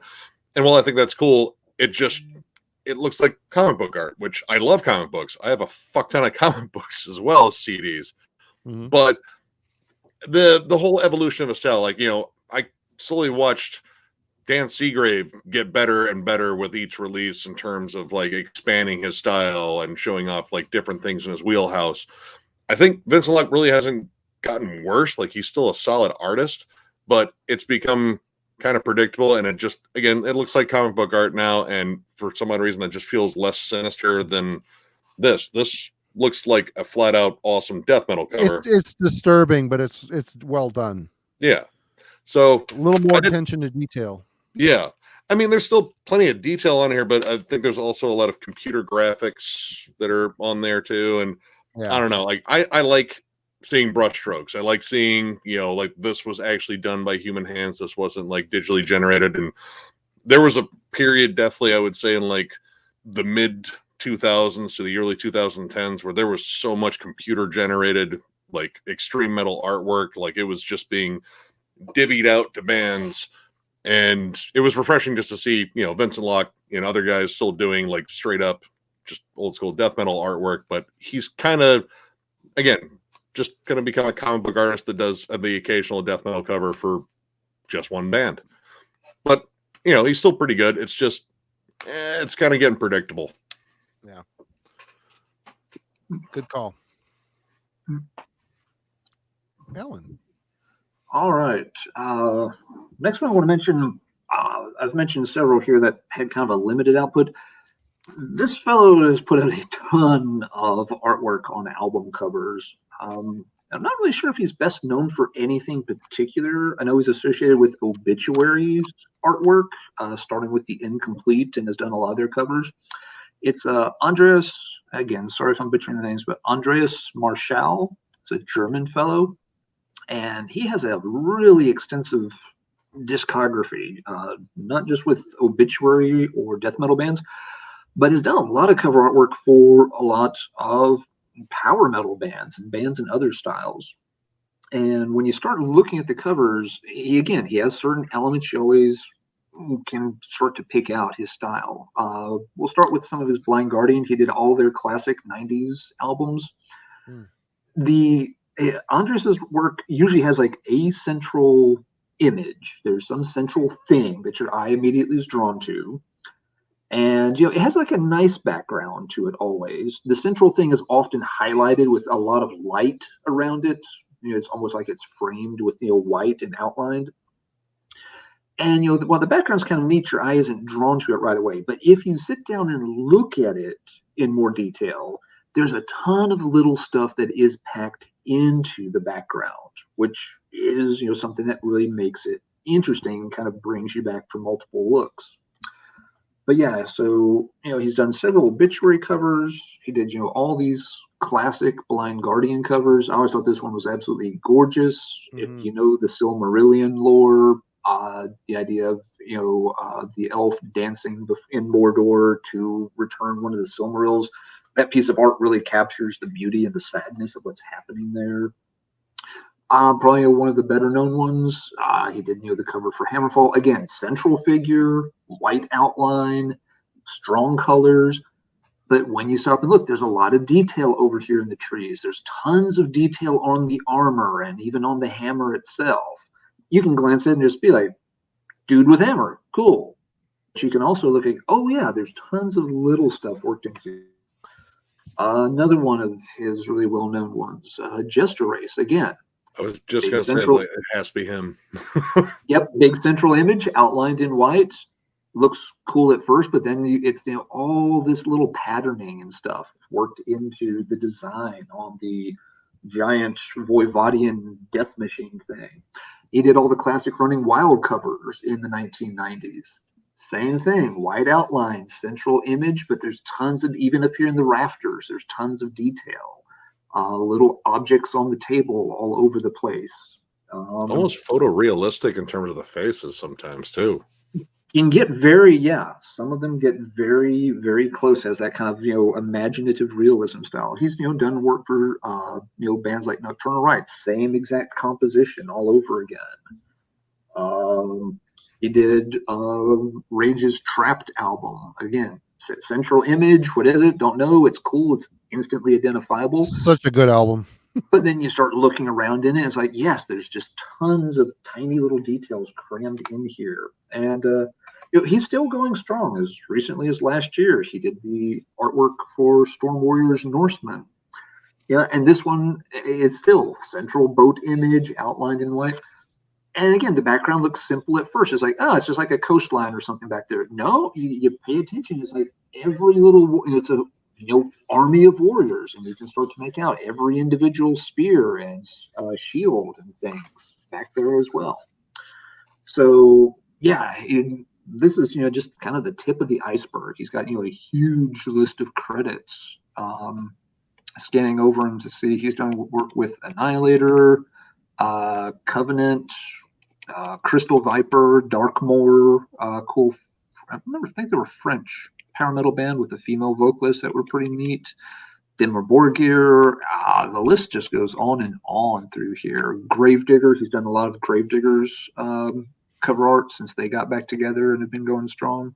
So really extensive repertoire. Covers are always nice. There's always details to look at if you want to take the time to do so. And even if you don't, even if you just want to be like, central image stands out, color is good, it's still a nice cover just at face value as well. So yeah, definitely like Marcel's style. Okay. Next up is a very iconic artist. He's best known for his work with Motorhead, Joe Pantagno. One of my favorites, and I love this record too, by the way. Thin Lizzy meets Motorhead, Another Perfect Day. I always like the color and motion of the art on this one. But he's also dipped into, I'm obviously Motorhead for a long time was his probably bread and butter, but also Belsagoth. This is Starfar burning upon the ice-veiled throne of Ultima Thule. He has a very distinct style about him. Here's an older one. Paradox is a product of imagination, kind of an amorphous demon blob thing going on there. Sensing there's a lot of horns. Horny, yes, very horny. And of course, he did a stint with Angel Corpse 2 for both Exterminate and The Inexorable. He's done Enthroned album covers. He's done a lot of black metal and black thrash type stuff. But Motorhead obviously was Snaggletooth was his probably most well-known I want to say sidekick. It's not sidekick. Mascot. Why couldn't I come think of the word? But Joe Pantagno. I didn't know if anybody here would mention him or not, so I figured I needed to. Nope, that's a good call. Nick.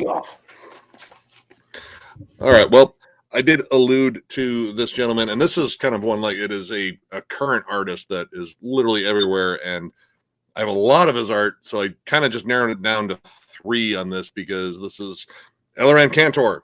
Like, literally, his art is on, like, I swear it's like every month there's at least one Elleran Kantor album cover that I'm reviewing for a band, and, well, he's prolific and he's really good. So I kind of picked a more obscure one with, let's see, Loud Blast's Manifesto. And I like this one in particular just because the whole opening of the book, shedding darkness, and it twists the image. And he's got this sort of like Victorian, like oil painting. Yeah. But he throws in a lot of crazy, like wild shit in there too to kind of make it way more surreal. And always liked that. Like, it looks like something that could be hanging in an art gallery in a nice museum, and then something fucking weird happens and it makes it twisted. And this is a great example of it. Like, you know, if you look at the faces, like, you can almost picture what they would look like without that Book O darkness shrouding on them, but it just twists it. Well, I don't know. Maybe this person doesn't have a bull's head instead. I don't know. They might. It just be my more friendly looking bull. But love this. I love his use of colors. They're kind of muted, but again, the brush strokes, the style of it, it already looks like old painting, and it, you know, came out not too long ago, which I don't know. There's a cool aesthetic there. One of my favorites that he's recently done, and he's done a fair amount for Testament, is the Titans of Creation cover. And literally it's the theme of the album. And the DNA helix and the flames, the giant titans that are creating, and looks like it kind of starts going through this guy, which I don't know if that, I don't know, that seems kind of rough. But I don't know, I just like the color scheme, how the central part pops. It still has that sort of like classic oil painting Victorian thing, except it's more supernatural, like almost like a mural about a tapestry about some gods and such you would see in a temple painted on the wall. Excellent artwork and all the detail that's in it. And I like the fact that it's maybe just like a little bit messy, like just in terms, like he's not trying to get every bit of definition in all the muscles and, you know, facial structure. Like it's, you know, a little bit rough. And I like that because that's the human element I really dig. It's loose but detailed. His style is loose but detailed. But the color, this working with color is pretty amazing. I like the way he worked the band logo texture into the piece too. That it's not just a big Testament logo superimposed on the art. That it's actually incorporated with the same kind of. And they're in the forefront too, which I think is cool. That the logo is actually set back behind them. Yep. That's, you know, just a cool little subtle detail there. And then, you know, just reviewed this one that came out this year, the new Venom Prison, which is a fucking banger. This is like a little bit different. There's like this keeping the person quiet while they're hiding under corpses. Like there's some like suspense here, but again, you can kind of see like, actually a lot of this reminds me of when I was like doing like art classes, we were going through Raphael's sketchbook, like sketching the human form. And this was kind of like that, except, you know, painted over, like those rough sketches just to get the basic human form, and then painting over it and creating this, you know, really interesting piece. And this one has, I don't know, just a real suspense to it. Like you can see the fucking terror in the eyes under there. And the whole idea of hiding under a bunch of corpses and playing dead because something else around you is, well, trying to make sure you are dead. I don't know. I like that. The theming, the colors, again, it's a little bit more muted. And I don't know, there's just something that, you know, kind of accentuates the fact that it's the human element. Like there's nothing about it that screams like a computer touched this at all, other than to probably shrink it down so, you know, it's good enough for a CD. But yeah, there's literally a ton of album covers I could have picked, because that dude is, honestly, I would say he's one of the most prolific artists out there right now. Like, it literally shocks me. Like, I didn't realize he did like the last couple of incantation ones. Like, wow, that one's actually a little bit different. Here you go. Yeah. Profane Nexus. This is a very demented, fucked up album cover. Very cool. Yeah. He also did this twisted piece for Bloodbath. Yep. And of course, this fucking masterpiece. Oh my God. I know. Everyone's gushing. I still haven't jammed it. I know. Oh, I know. Were you 2 hours and 13? 2 hours and 13. Power metal guy. Like, you made it 2 hours and 13 minutes without your Halloween reference for the night. Got it. Made it.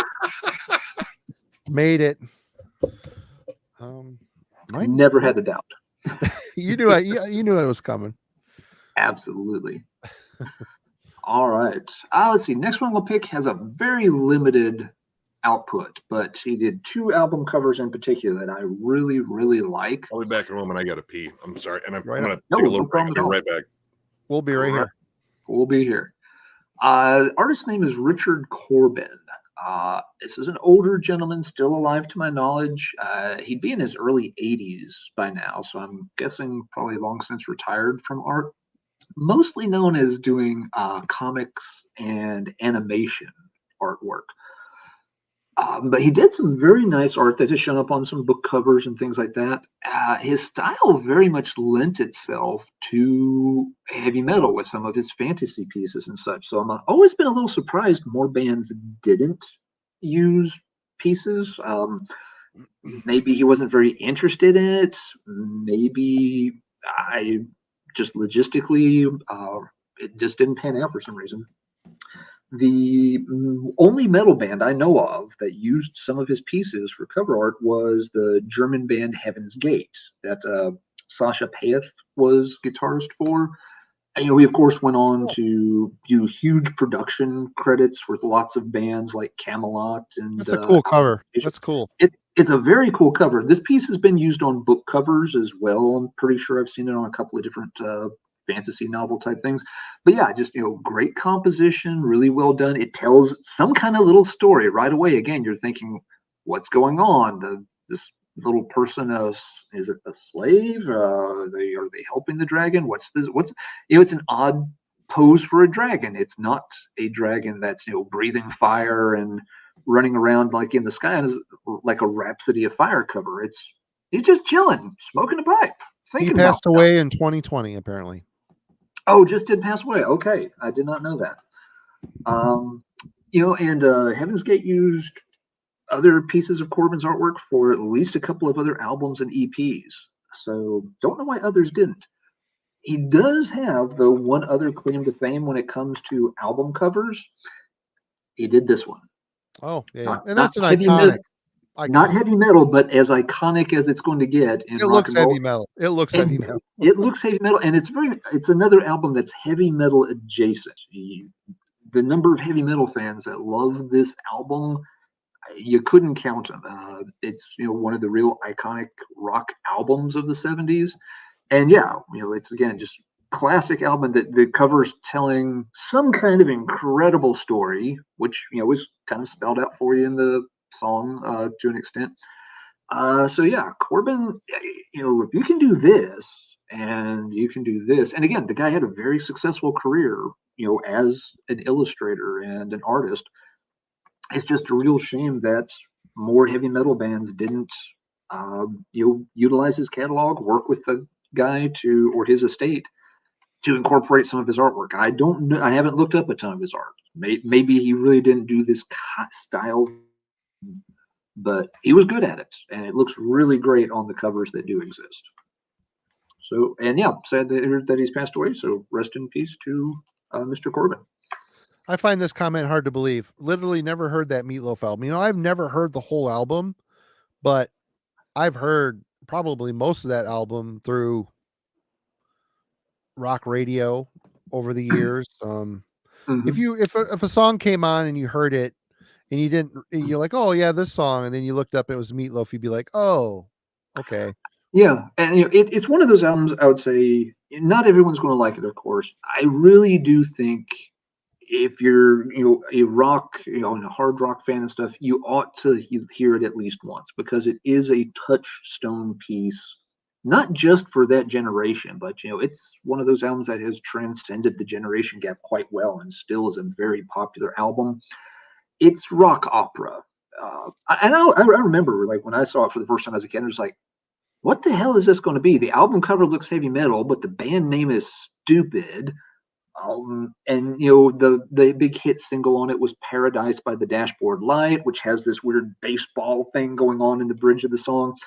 It's a little off the wall, but it's also very well done. It's got great lyrics. It's very emotive. There are songs that are fast. There are songs that are powerful. There are songs that are very sad. There are songs that are very beautiful. It is one of those albums I feel everybody ought to listen to at least once. And if it doesn't click with you, that's fine. You don't have to dwell on it. But it's a real gem of an album. It really does deserve its status as just one of those iconic albums that's, I don't know if you call it a top 25 album, whatever, but I mean, it should sit there beside the Back in Blacks and the Led Zeppelin Force. It's just albums you ought to hear at least once in your life, because it gets referenced so much in so many things that you are missing some connections if you don't know the album. It's I don't remember how long it is. It's worth the 45 minutes or however long it's going to take you to listen to it for sure. Yeah, and want a modern day metal take on it, listen to Tobias Sammet's Avantasia. Mm-hmm. Any of the bands afterwards that did these big more theatrical kind of deliveries, they owe something to Bat Out of Hell. Yep, absolutely. Yeah. All right, Marty, what you got next? We're gonna go with Paolo Girardi, and I was kind of surprised that I don't have many albums that he has done artwork for, but the few I do have are pretty killer. This is Cathelus. I can't read that font. These guys are from Canada somewhere. Very much the modern day take of my God, Demolition. I don't know why I was drawing a blank there, but Paolo Girardi is very detailed, very morbid painter. He did numerous albums for the last half of Manila Road's career. This is Blessed Curse. Very good, strong, iconic album cover. And I hate to even show this one because I am not down with promoting child pornographer scum, but he did some Inquisition artwork for some of the reissues. I have not purged my Inquisition albums yet, but he's an amazing artist. Super detailed, like I said, really twisted. I don't know. Do you have any of his stuff, Nick, to show? I don't have. I have that Cthulhu, and I still have some in Inquisition. Unfortunately, fucking gross. Yeah, that's. But I do have one other artist I can't believe I didn't bring up because I actually own prints by him. That is a pretty famous one. John Baisley, Baroness, from an awesome songwriter. I love his style.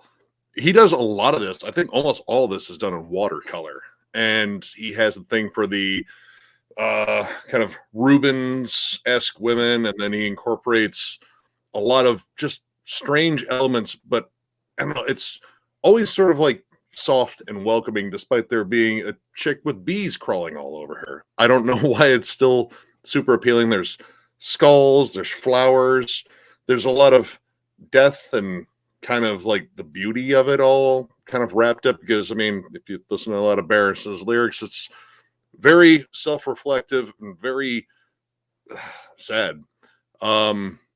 And that dude has been through a lot, but man, his artwork is absolutely fantastic. And yeah, with Baroness, I mean, everything is themed in a color. There's yellow, there's green, there's red, purple, blue, gold, and whatever it was. I didn't like the last album very much. But yeah, he did Pig Destroyer as well. He did one for Darkest Hour. He's pretty prolific. And yep, someone said it because I have to bring up this awesome fucking cover. Because when he decides to get metal, like really metal looking, they look pretty damn sweet. It looks almost like a Pusshead Metallica cover there. A little bit. Yeah, Pusshead usually had essentially one big feature up front. Like usually it was that skull with the very crooked teeth, but John likes to throw in a lot of cool stuff around it, like the hand kind of springing up there, the extra trees. It's very busy with a lot of cool stuff, and there's always skulls, and it's usually animal skulls too. Like it's kind of odd that like the skeleton witch is sort of their mascot. The thing with the horns and shit.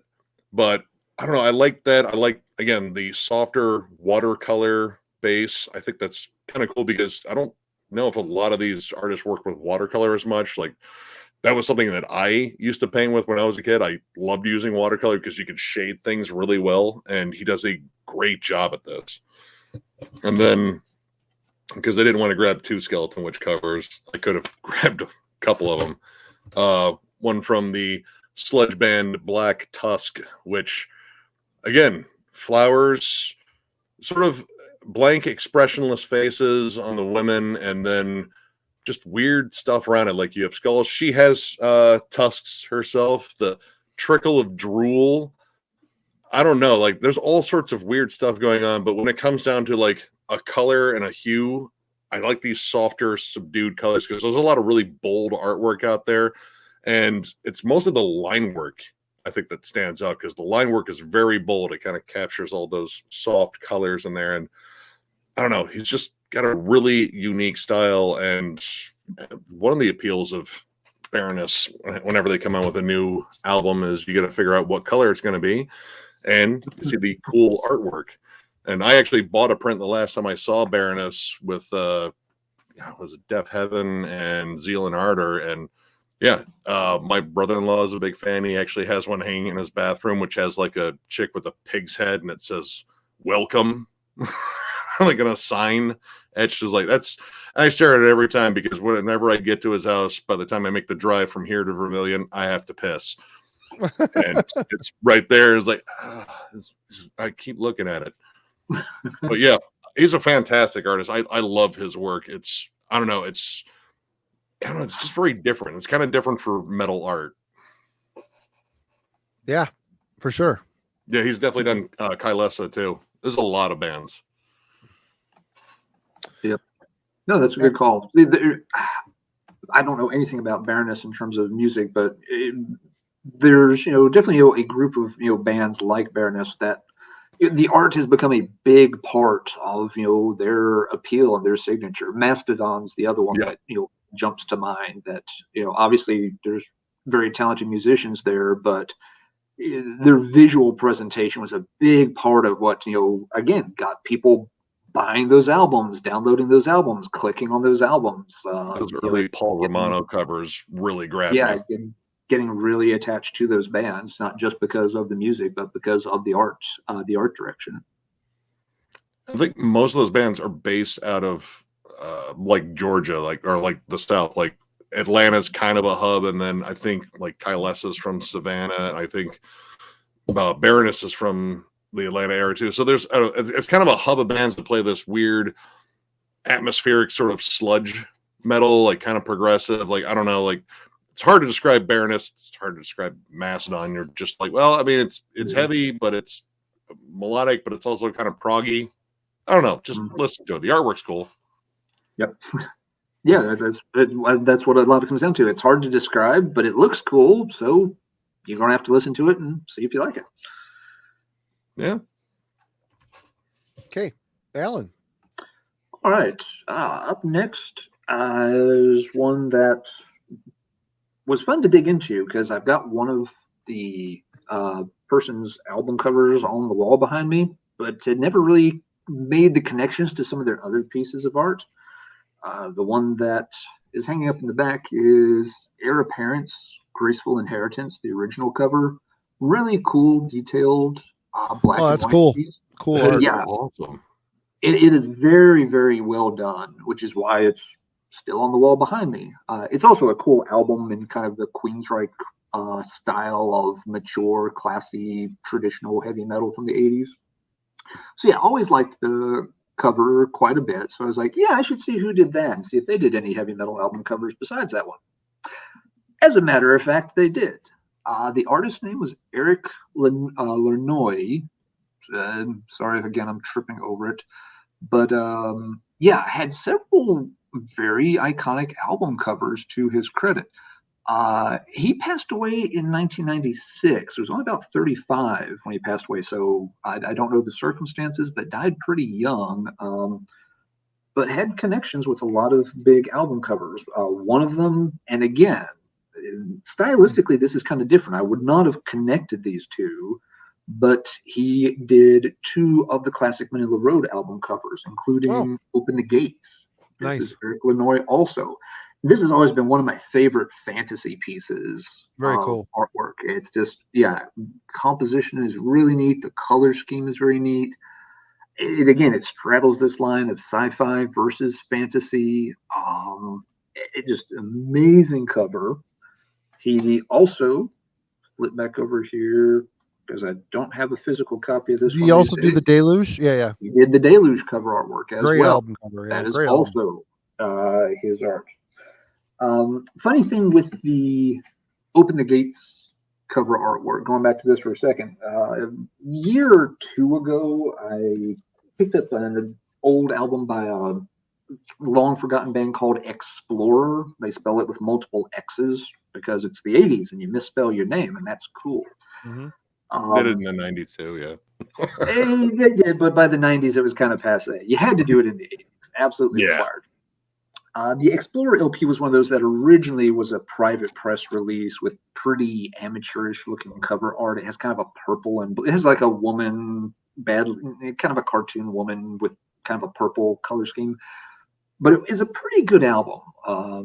It got picked up by other labels, but they gave it different artwork. And when it was put out on, I believe this is the Black Dragon press. Yeah, this is the Black Dragon pressing.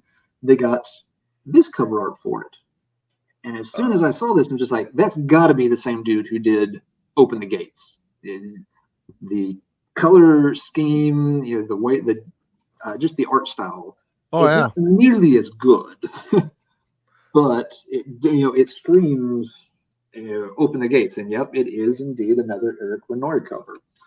So Metal Blade picked this album up as well and re-released it. It's called Symphonies of Steel. And again, it's not an all-time classic, but it's pretty cool.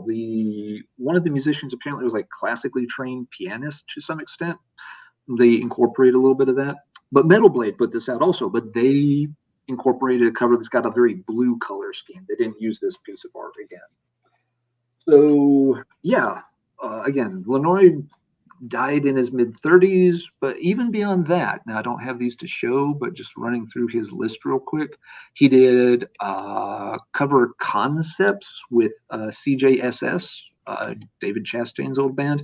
He did the Black Dragon version of the Druid Vampire Cult album, which I don't own a copy. That one's always been hard to get, but if folks know that one, that's Eric's work. He did Liege Lords, Freedom Rise, the big bird, eagle-looking thing. Steel Vengeance used his artwork for albums for several of theirs. So, and last but not least, now this, in terms of art, is it the most eye-catching piece? No, but is it something that has completely become a brand all of its own? He designed that. Oh, right on. Lenoir designed the skull and cross on Epicus Gemicus Metallius. Amazing. So that's one of his pieces too. So yeah, a lot of his stuff got used. He must have been fairly prolific to have that many bands. And again, with bands doing this in the 80s, he would have been in his mid-20s at that time. So his art was definitely taking off, when he was a young artist. And it's a shame he passed away early. He probably had, a lot of fantastic art left in him. I mean, I'd say the Candlemass thing kind of immortalizes them. Like that's more than just an album. Yeah. That's their symbol. Like that. Yeah, exactly. The thing you associate with them. Yeah, it's their brand, and you see that, and you instantly know. I mean, it's connected to one of the all-time pillars of doom metal, which Marty and I talked about a lot last week with Jurgen. Yep, which was a ton of fun. It was a lot of fun. Yeah. All right, so I've got one or two left, but yeah, starting to get to the bottom of the stack. Marty, what have you got next? Well, I'm going to go through a little stack here of 4 records, and I want to talk about real quick iconic art. And this first one is pretty simplistic, but it's iconic nonetheless. And I think it was designed by Tom Warrior himself. Celtic Frost, Morbid Tales. You got that heptagram on there. He designed the logo. I think he did the heptagram as well. Always stands out. I mean, I see this on the rack. I just want to listen to it. It just has that simple cover.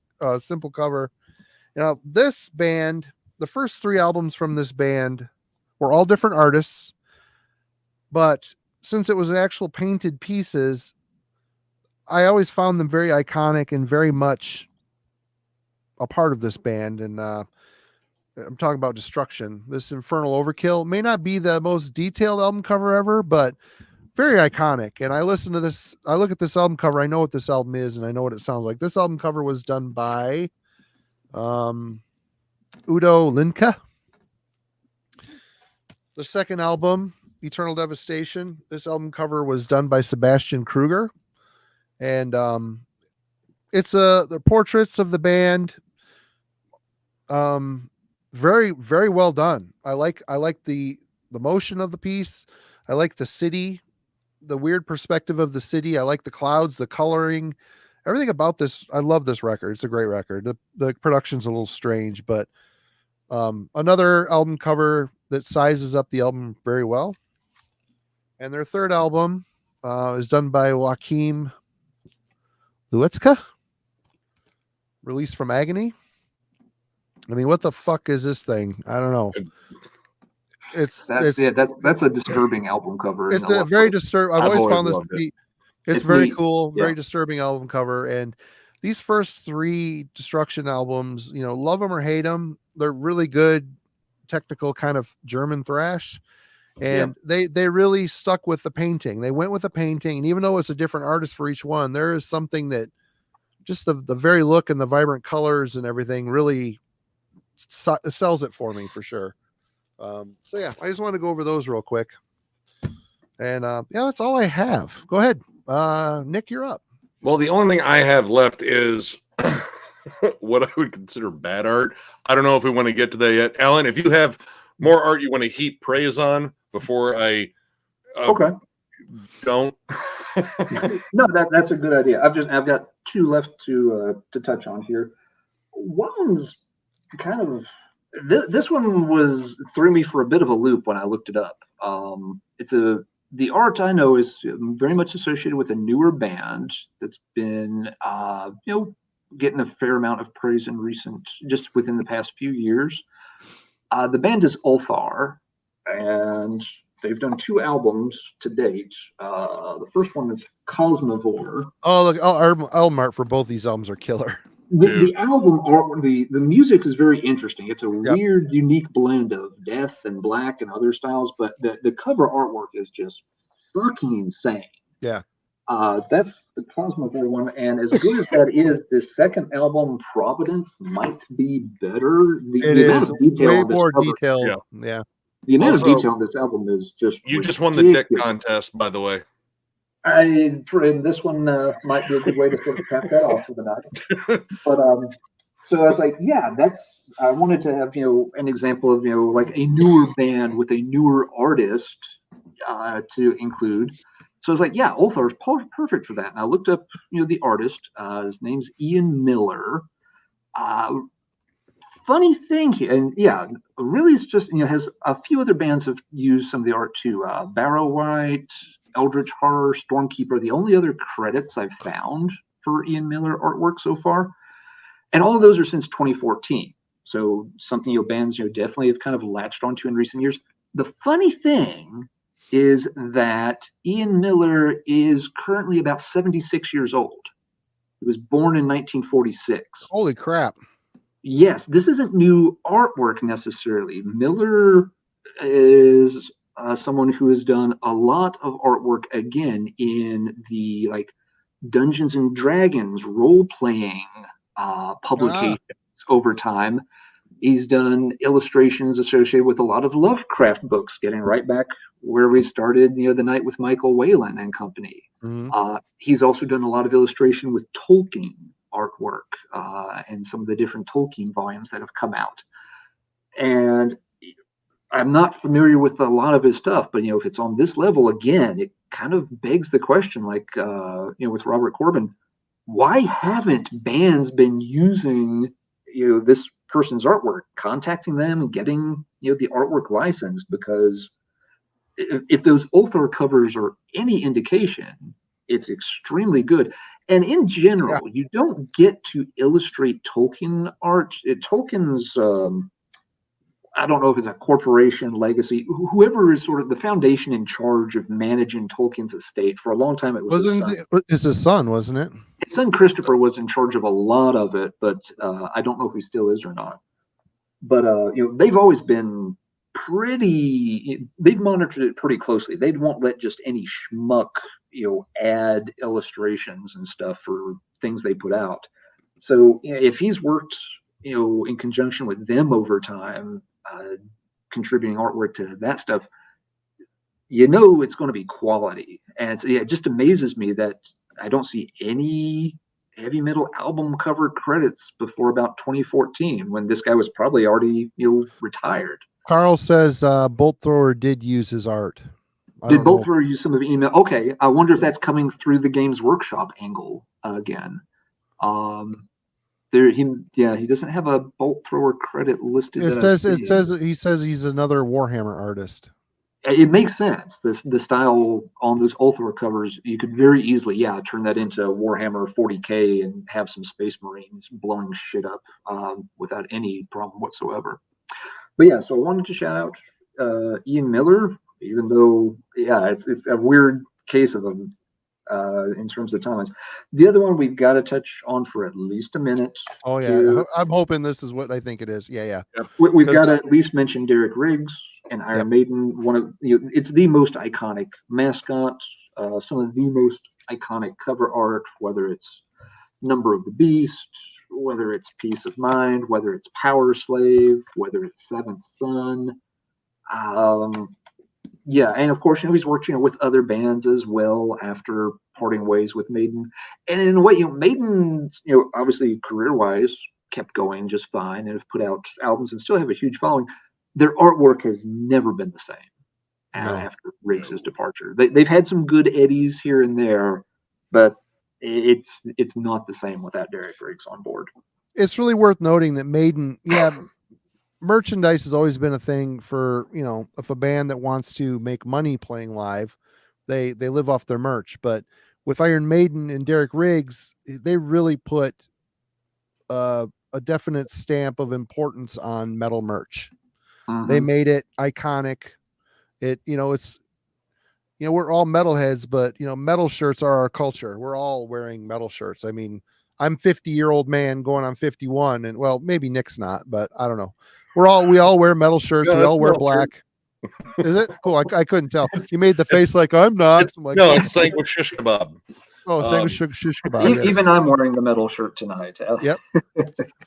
But I mean, that Iron Maiden were revolutionary, and they took metal merchandising to the next level. They had artwork so good you wanted to own everything that had Eddie on it because it was so fucking cool. Yeah, and that mascot totally sized up what Maiden's music was in a visual form. And Riggs was, smart and creative and always figured out, ways to use Eddie differently. It didn't always have to be a, hatchet wielding zombie looking corpse of a thing. He, it was always kind of a corpse looking thing, but next time he's in the cockpit of a fighter plane in World War II, and then he's on an Egyptian pyramid, and then he's like a weird space cowboy bounty hunter. I don't know what the hell's happening on Somewhere in Time, but I like it. It's a great visual image. Very my favorite cover by Riggs. It's they so much detail. Yep. Yeah, they never got themselves stuck in a corner where, well, we've got to have another picture of Eddie chopping someone up in an alley because that's what all our covers are. They were able to merchandise it so spectacularly, not just because the art was good, but because they realized we can take this one character and put him into a million different scenarios, and it's going to work because we've got the right guy drawing it. Yep. So but that was the last one I wanted to make sure that we gave a shout out to. You can't talk heavy metal artwork without touching on that. And if you weren't going to show it, I left it. I was thinking either you or Nick would, so I didn't pick anything. I just had two picked out. I mean, I was going to show Killers because that's the Eddie that I absolutely love. That's the Eddie that fucking scared people. But Somewhere in Time is the best album cover they did. I love all the sci-fi references. Yeah, Cyborg Bounty Hunter Eddie is pretty fucking threatening too. But I mean, the Bradbury Estates or Bradbury Tower Motels, like there's so many references to like cool sci-fi stuff, and I'm a giant fucking nerd. So yeah. Even the artwork they did for the singles for all of the Somewhere in Time releases I liked. We're geeking out for 3 hours straight here. At some point in the early 2000s, I may or may not have rolled up a character in a tabletop game that was based on the artwork for Somewhere in Time era Eddie. It was a cybernetic character that very much, I showed the the dungeon master the picture, like, this is what my character looks like. And now we're going to roll this up with the appropriate stats that he'll need to not get his ass kicked. Yep. Dog made a good point here. Honorable mention to the many photographers whose images have created iconic cover art. You know, we went this time. We focused on actual illustrations this time. Yeah, but there are tons of icon. I mean, you could look at Dark Throne's Transylvanian Hunger, for instance, which is probably the worst piece of crap. I mean, the record label were pissed when they turned that in. They didn't want to put that on the cover, but now you look at it, that album cover looks exactly like that album sounds. You know? And it's iconic for an entire genre that came after it. Exactly. How many hundreds and hundreds of bands try to copy the look of Dark Throne albums? Still are doing it. This year there will be 100 or more black metal releases that are very much trying to emulate what Dark Throne did on the covers of those like albums 2, 3, and 4. Rick, all those those photographs are done by Austin's wife Becca. She's very awesome talent. Yeah, but yeah, that's a good point. There's lots of other art mediums that we haven't delved into as much. The Corner album covers use photography and different elements to great effect. We didn't touch a lot on folks that did a ton with digital stuff, but we should mention Travis Smith and his work on the Opeth album covers. That was again a big part of Opeth's music appealed to a huge number of people, but his album covers on things like Still Life, that again people would see that like, that looks awesome. I wonder what it sounds like. It's hard to describe. I guess I'm going to have to check it out myself. And holy shit, they go down the Opeth rabbit hole. That guy's resume is huge. He was the hot shit go-to artist for a long stretch there in the early 2000s. He was in super high demand. Everyone wanted Travis Smith. It really was in a way kind of revolutionized style of what album covers were going to look like in that era. I was going to say the guy that did, the only one I can think of is the cover for Testment's Low. That's sort of digital art. That is Smith. Okay, all right. That was okay. I wasn't sure because that dude was prolific. Like his artwork was on a ton of different releases. But it was one like I wanted to focus more on like people that actually drew stuff out. I mean, digital art, and that could be its own separate talk, but I'm going to bring up a little bit of digital art here. But wait for Murray to get back because I'm back. Okay, well, I have some dishonorable mentions because we talked about lots of good art, and I'm reasonably sure we might have some ones we wanted to say, really that?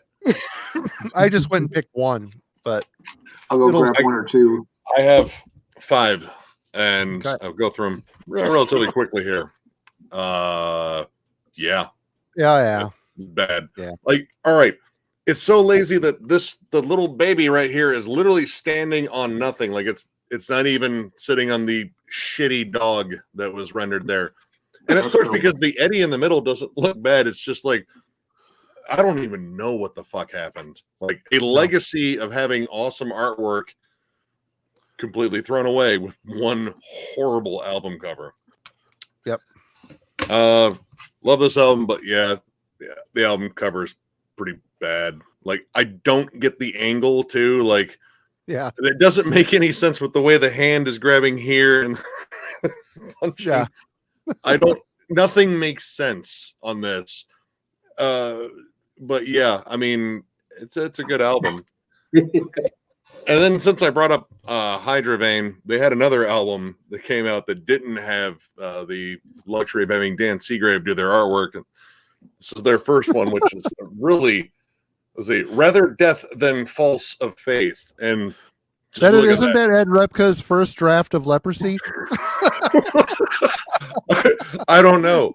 I was going to say like this doesn't look like a character that Alan would sculpt a role-playing game out of. Like, what does he do? Nothing particularly well. That's an NPG that you take out with your first roll. You don't even have to roll critical for that. You just a 7. He's dead. Absolutely. What I like is like, all right, you get this, cut off skeletal hand and the skeleton back there, and he's like, yeah, look what I did. It's like, yeah, look what you did to that thing that's already been dead for like a long time. Ooh, you're fucking scary. Yeah, I don't know. It's a snake head with a bunch of snakes coming out of it, and I mean, this is just bad. And pink, hot pink in the background, everything's kind of pink. It's like, oh, the city's on fire. Yeah, but it's all pink. Yeah. That's hotter pink. That's like almost day glow pink. This is just lame pink. Yeah. Anytime you look up, those, lists of, 25 most, horrible metal album covers online, that is going to be on the list every single time. Bad. And yeah, the album has got a following. Musically, the album, now the Hydrovane folks do like that album. I think it's good. I think it's poorly recorded. That's like the main issue. Like it, and I believe the band was also involved in the production on it. The second one sounds much better, but that first one, it's very rough. Like it kind of sounds like an unpolished demo. But the other one is monstrosity. That's okay. The cover looks like an unpolished turd. it looks like, well, what ideas do you have? A couple of Easter eggs. Like, I got this new computer program. I was like, how does it look? Good for 1996. It's just very lazy. The album's good. This is the last one with Corpse Grinder on it too, and this is a banger. I like all of Monstrosity's albums, but dude, why? Like, this is just lazy. Like, looks like someone's like backdrop, like a stock image you get for a wallpaper for your old fucking computer. I was like, what is it? I don't know. It's a fucking image. We made it in like 10 minutes. But yeah, bad. And then this last one I pulled just because every time I look at this album cover, I just wonder why. But this is more obscure band called Mortillery, and this is their debut album, Murder, Death, Kill, which, if it is a reference to Demolition Man, that's the credit I'll give it. The music's not bad, but this album cover, it's like their attempt to do like Ralph Bakshi art, and I don't know, like the fact that the guts are already hanging out, and this guy was clearly dead before.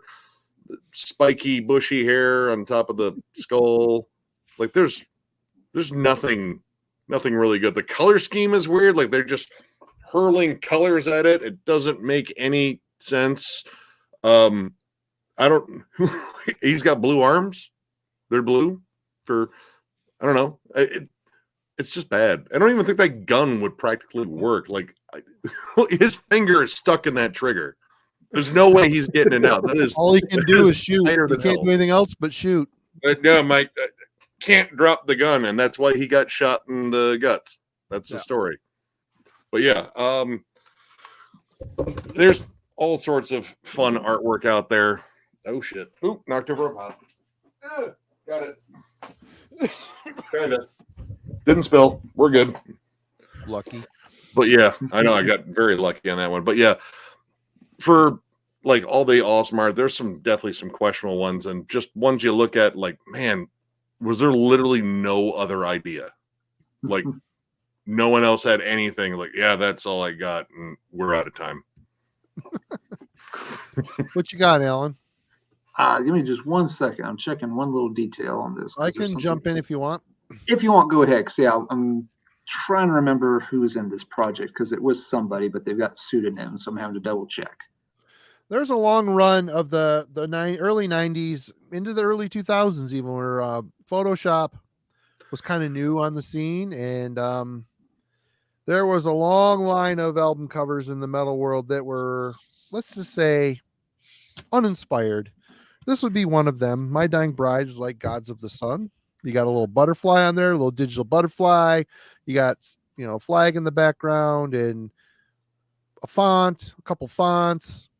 Nothing about this says you need to own this and spin it because it's good, because it's okay album. But if it wasn't for My Dying Bride being on the top of it, there's nothing about this that would scream by me. But this band, of course, I'm getting more mileage out of this. Everybody ready? But these are worth talking about just for the simple fact that for a very long time, Germany's Halloween had a shitty art director. Well, let's just take a little walk, shall we? This isn't You're all. assuming they had an art director, that they weren't just picking things like out of a hat. That one, I still have no idea what's going on there. Big bubbles go ape. She's gonna kiss a fish. Okay. She's just gonna kiss it, well, or something. And that angle looks like she's pretty committed for something. Doing other things, yeah. I always assumed they were trying to do a Pink Floyd thing and just did it really badly. Yep. Then we got. I love Chameleon that Justice album. With this job, another Pink Floyd thing done very badly. Yep. You forgot the prism. This one's really bad. Keeper of the Seven Keys of the Legacy. That's some really bad computer artwork. Hell. Yep, I'm pretty sure I had that game on Nintendo 64. This one may take the cake as the worst of all time. You got a computer-aided generated pulling things out of a hat, as I said. I was waiting for it. You did not disappoint. But don't be discouraged. This is actually quite a good album. Mickey D from Motorhead and King Diamond. This whatever. There's some good stuff on here. This is a good album. I like it. Alan's making the faces. It's not right. And then we got, it's not a bad album. Now that's a good album. This is a good album, and the artwork is a slight improvement, but it's still the computer-aided shitty. The bar is set this low. Oh, it's so low. And we got Gambling with the Devil, which is even worse. Still a good album. That's a good album, but yeah. And before they all got back together, we got this stupid ass shit art direction, but it's a good album. My God-given right. You got that's the best one of the whole bunch you just showed in terms of cover art. it's bad. Computer-aided pumpkin guy. Pumpkin robot destroys the Statue of Liberty in a blizzard. I was going to say, is that Johnny Five on top of the Statue of Liberty? Like, I mean, he had that punk look at the end of Short Circuit too. The early Halloween stuff was all commission paintings, and then as they went, they entered into the digital era, and then someone took a hold of the reins of this band. And the fact that some of these would come across their desk like, oh, that's it. Right. That's the one. That's, I mean, there's some, like, Master of the Rings isn't a great album cover, but it's not bad. It's just uninteresting. But Time of the Oath is killer. That's a good album cover. Better Than Raw. Got a hot witch on the cover. That's nothing wrong with that. That's a fun cover. That's a fun cover. But Halloween, they've had a long line other than this new album. The new album, they had an artist that rose to the occasion and gave them an album cover worthy of the music that was on it. Yeah. A wise man once said there's a fine line between clever and stupid, and Halloween were on the wrong side of that line for over a decade when it came to album art. Oh man, it was bad.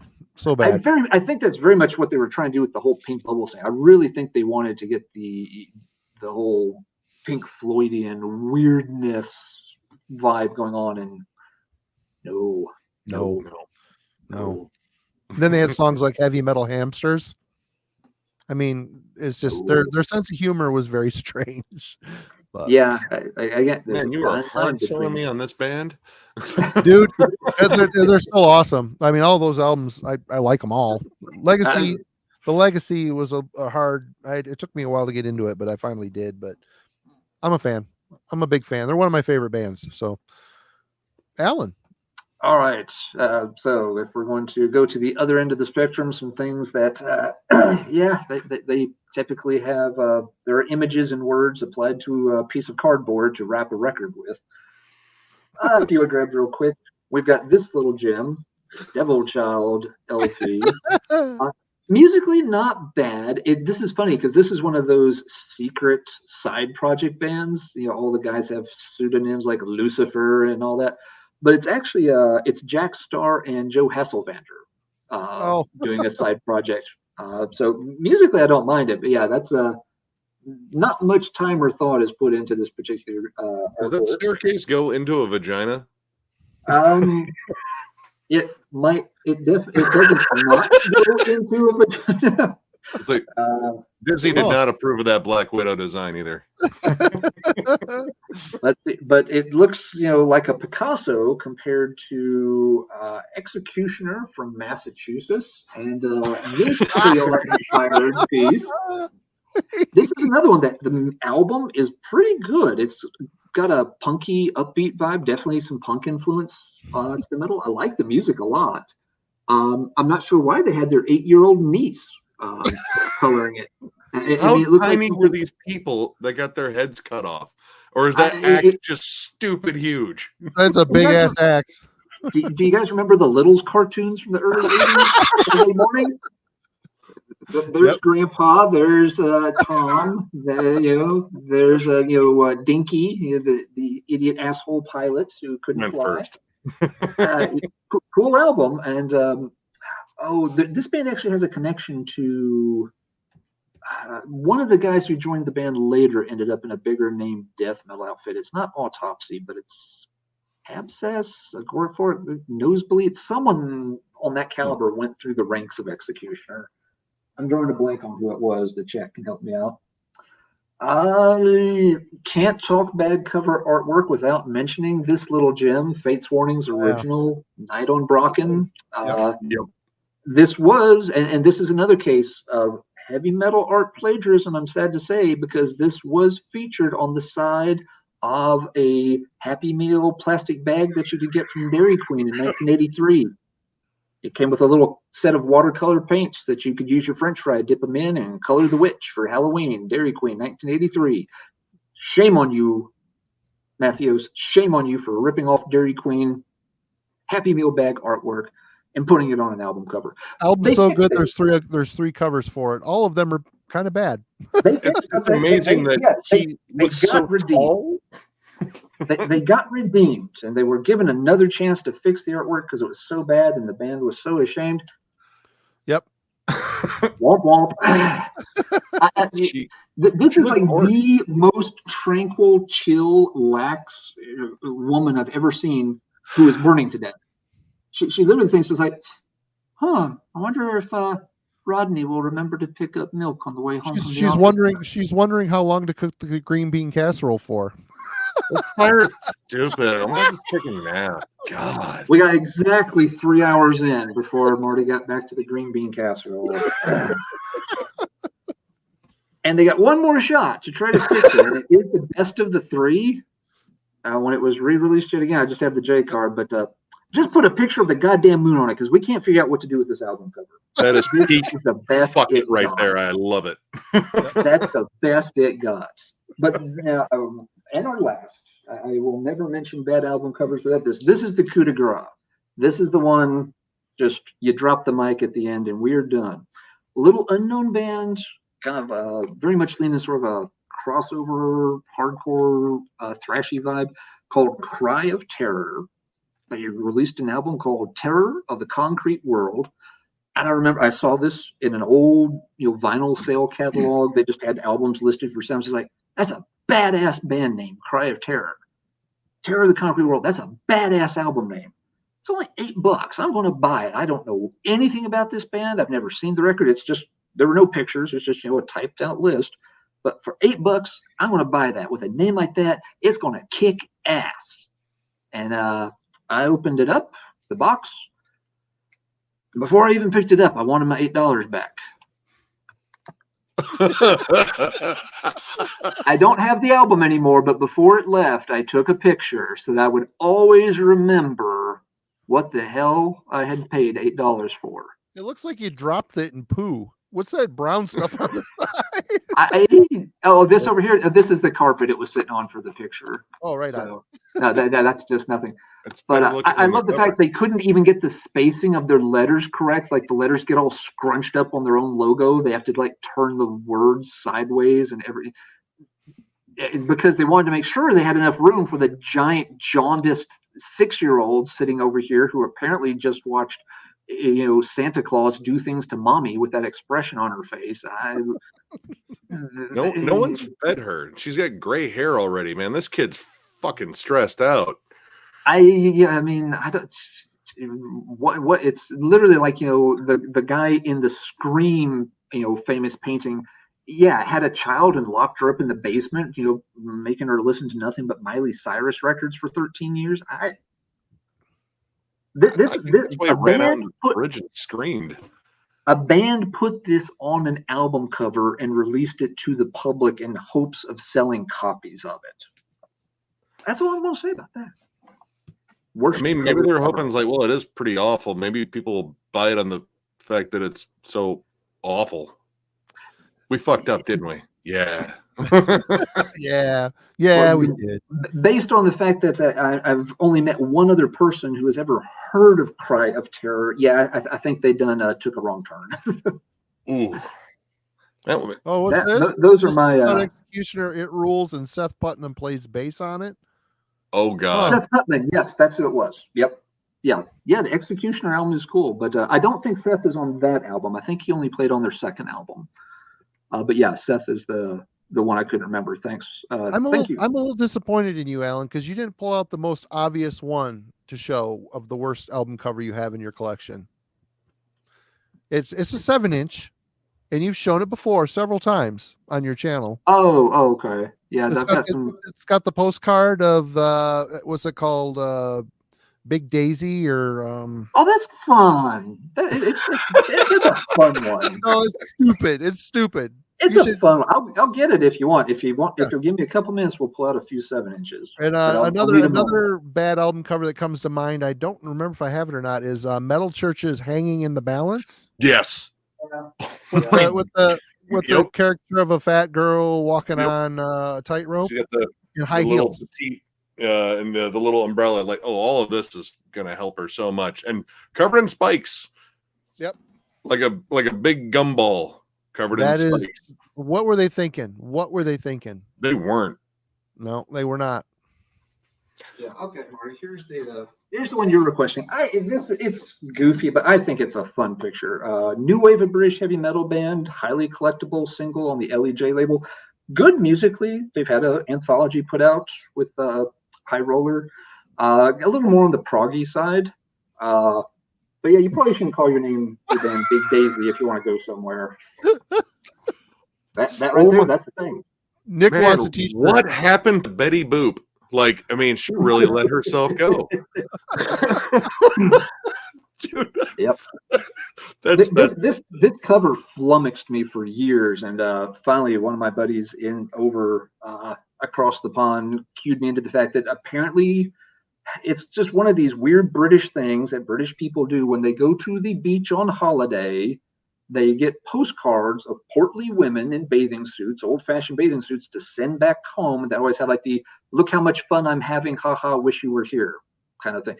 And it's just something they all do. It's its own little cottage industry of making these postcards that you always send out on vacation from the beach in Britain. And that's what the band was sort of emulating here. But it's a girl bunny. Yeah, I was gonna say it's a bunny. Right? I don't know. They're furries, maybe. I don't. What do you want from me here? I mean, I'm showing you an extremely rare new wave of British heavy metal single. I've seen this thing like 3 times in my life. But yeah, whatever. I like it. I think it's a fun cover. I'll show you 2 that aren't. Are we about to get into some Scorpion stuff? Because I just my next collection update, I got some Scorpion stuff that I riffed on. Man, that early Scorpion stuff is so good. It is. So good. I love it, dude. Virgin Killer's a whoop ass album, dude. Animal Magnetism, dude. That title track, one of my favorite songs by them. Entrance is my favorite by them. That's such a great album. Oh yeah, those Scorpions albums. Musically, those Scorpions albums are divine. Cover art wise, it's just like, how did you guys not get arrested? We're on every watch list. Yeah, really. Those are the things. Those are the kinds of things that keep you from being allowed to enter other countries when you're on tour. Anyway, last 2. Smaller bands have a more limited budget. Sometimes concessions have to be made. You have a grand concept for your artwork. You're going to have this big interstellar demon coming through the cosmos, fiery, ready to destroy. It's like Thanos or Galactus, kind of earth-destroying, immolating kind of thing. But you only have like $12 to spend, so you give your concept and your 15 pence or whatever to somebody, and you get this. There's a little Swedish band called Leslie Pace. Again, not a bad little record. Like it musically, but it's got the flaming snot ball from hell done. I swear to God, if that's not Crayola, I'll eat the record. I mean, it might be colored pencil. It might be colored pencil. It looks like something I'd see on Adult Swim. Like that's something that popped up in an episode of like Aqua Teen Hunger Force. Like it's like Meatwad's Never Do Well cousin from outer space or something. One more, and once again, now this one musically fantastic. Both songs are two of the best examples of melodic European traditional metal. You Were Here from a 1980s release. This got an anthology reissue on No Remorse, I think, with some lost demo tracks. And again, you're wanting a mascot because you've seen Iron Maiden climb to the top with Eddie, and you've seen Megadeth with Vic, and Motorhead with Snaggletooth. The key to success is having a mascot, a strong visual image to tie that package together, get the metal community behind you, where you're ready to conquer the world. You're going to be right up there, hundreds of thousands of fans screaming your name in Wembley and all these major arenas. You just need the right mascot. And so you come up, you make two, you need a good band name and you need a good mascot. And if you miss on both, you may not go anywhere. I give you Randy. The music on this single is glorious. It is fantastic. There's a reason I spent a year tracking this damn thing down and was happy to pay a lot of money to get a copy of it. But you called your band Randy. You don't name your band Randy. That's the name of the little kid in the Christmas Story movie who can't stand up in the snow. I can't put my arms down. Fuck you. Well, apparently he hulked out into a giant green testicle of a human being. I think lettuce head. I believe it's lettuce head, and it's a carnivorous lettuce head. He's chewing down with his hands. He's transcended veganism. He is not fucking around. Yep. I bite the hand that feeds you, I'll gnaw it right off and eat it. You fuck with Randy, you get bitten. You made fun of my fucking band logo? Randy, get him. Shit got dark here real fast. You do not laugh at Randy. It's like that kid who was like, kind of the bully because in third grade because he had a funny last name and he always told you to pronounce it a weird way, which obviously wasn't right. But if you pronounced it the correct way, he just beat the shit out of you out of principle because he didn't want his name pronounced that way. You make fun of the lettuce man, he bites your fucking hand off. That's how the universe operates. That's how the universe operates. Does he have a unibrow? It looks like he has a unibrow too. I wouldn't point it out to you, Nick. I would not point out the fucking unibrow, Nick. He's very sensitive about that. Are you a southpaw, Nick? I hope you're a southpaw, Nick, because that right one, you're waking up tonight, and that right one's going to be chewed off. This guy's still out there somewhere, Nick. He's coming for your right hand. Man. That needs to be a T-shirt. You don't need to lock your door. You've got to, close, the veggie drawer and lock up the fridge, man. This thing can come at you from all kinds of angles. Man, I'll just hit him with some fucking ranch dressing and watch him fucking. No, god damn it! Is that Hidden Valley? Fuck. If you look like this, would you let a locked door stop you, Nick? If I look like that, man, I don't think I'd be on this. I cannot stress enough how good the songs are on this single. In terms of, again, the band picture didn't necessarily help the guys out any either. They all look like they're Randys. Oh, they all look like Randys. All Randys. I'm pretty sure I saw these three guys standing behind a 7-Eleven, like offering beer to 13-year-old girls sometime around 1986 when they had just cigarette. They just finished like spray painting their own Camaro, Bondo orange. Why'd you spray paint Randy on your car? Isn't that your name? That's our band name too. All right, it's just a coincidence we're all named Randy. Why do you have produce on like the hood of your Camaro? Fuck you, man. That's our mascot. Randy too. Get her. We are all Randy. The Randy collector, like the Borg. It's such a good single too. It's just, oh my god, the vocals are great. The guitar melodies are great. Both tracks are just. It's a perfect storm of bad visuals, like band photo, album cover, band name, everything went wrong. Yeah. But they made up. But man, when they hit that record button, they nailed it. And I'm not that. Did they put anything else out other than that? A couple of demos. Somehow they never were given another chance to produce vinyl. I can't imagine why. I can't think of any reason why. Simon says, I just read the lyrics. They are not great. Lyrically, no, it's not exactly, Chaucer, but you got to listen. That's what, hey, lots of bands, if you just read their lyrics, they're stupid as shit, but you got to hear the music. And those Randy tracks are awesome. Well, gentlemen, we did it. We did it. Yeah. That was fun. Only a tip of the iceberg, but it was a lot of fun. Nick, it was great having you. Dude, thank you. Thank you for having me. This has been a fuckload of fun. I would have never found out about Randy if it was not for this stream. And we're here to educate. Yeah. Randy sounds like the most amazing thing that I shouldn't have seen, but probably heard. This is one instance where the single should have come without a picture sleeve. Right. Well, cool. Yeah, so it's been great having you on. Sorry it took us a few weeks to get the calendar lined up. I'm perpetually fucking doing shit too. I'm going to a show tomorrow too. So awesome. Who are you going to see? I'm going to go see Monolord up at the Sanctuary in Detroit, and okay. I'm probably going to get my head caved in by their monstrous droning tone, and I'm looking forward to it. I had a buddy from up here, a friend of mine, just went down last week on Tuesday to see Obscura at Sanctuary. That was the night we streamed because the Obscura was playing, so was BT BAM. They were playing at the Majestic. Obscura was at the Sanctuary, and then over at Harpo's was Overkill and Prong. Yeah, like, man, everyone's playing tonight in Detroit. Talk about spreading your fan base real thin. So yeah, we missed all three. Yeah, it happens. It happens. But well, hang on, don't hang up, Nick. We'll talk afterwards. And everybody, thank you for hanging out with us. Alan, as always, you're the best. I believe the Glorious Album Club is coming back next Wednesday. We're going to be talking about the Borknagar album Universal. And next Friday, we don't know yet, but we will. We've got some people. It might be King Fowley, to be honest with you. I think King's coming back. If King's not got a show, yep, we might be talking with King, but we will see. We'll let folks know as soon as we know.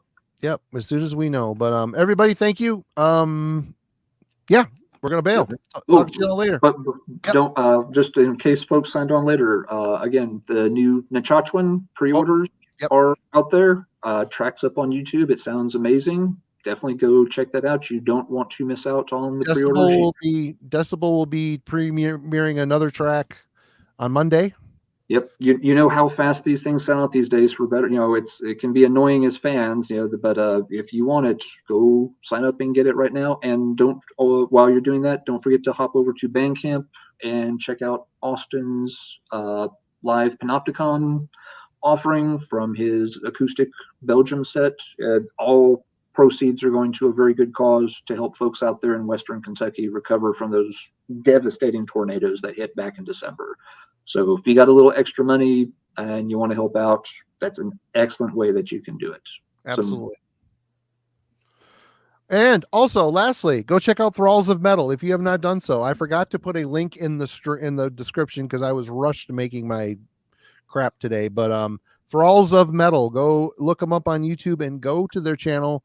You get constant contact of a lot of album rankings. You get a lot of in-depth reviews. These guys really do their notes. They know their shit, and they put their time into it, and they do a great job. So definitely go check out Thralls of Metal. And Nick, we'll get you on again. Awesome. Absolutely. Thank you, man. And we're going to bail. Everybody, see you later. Have a good week.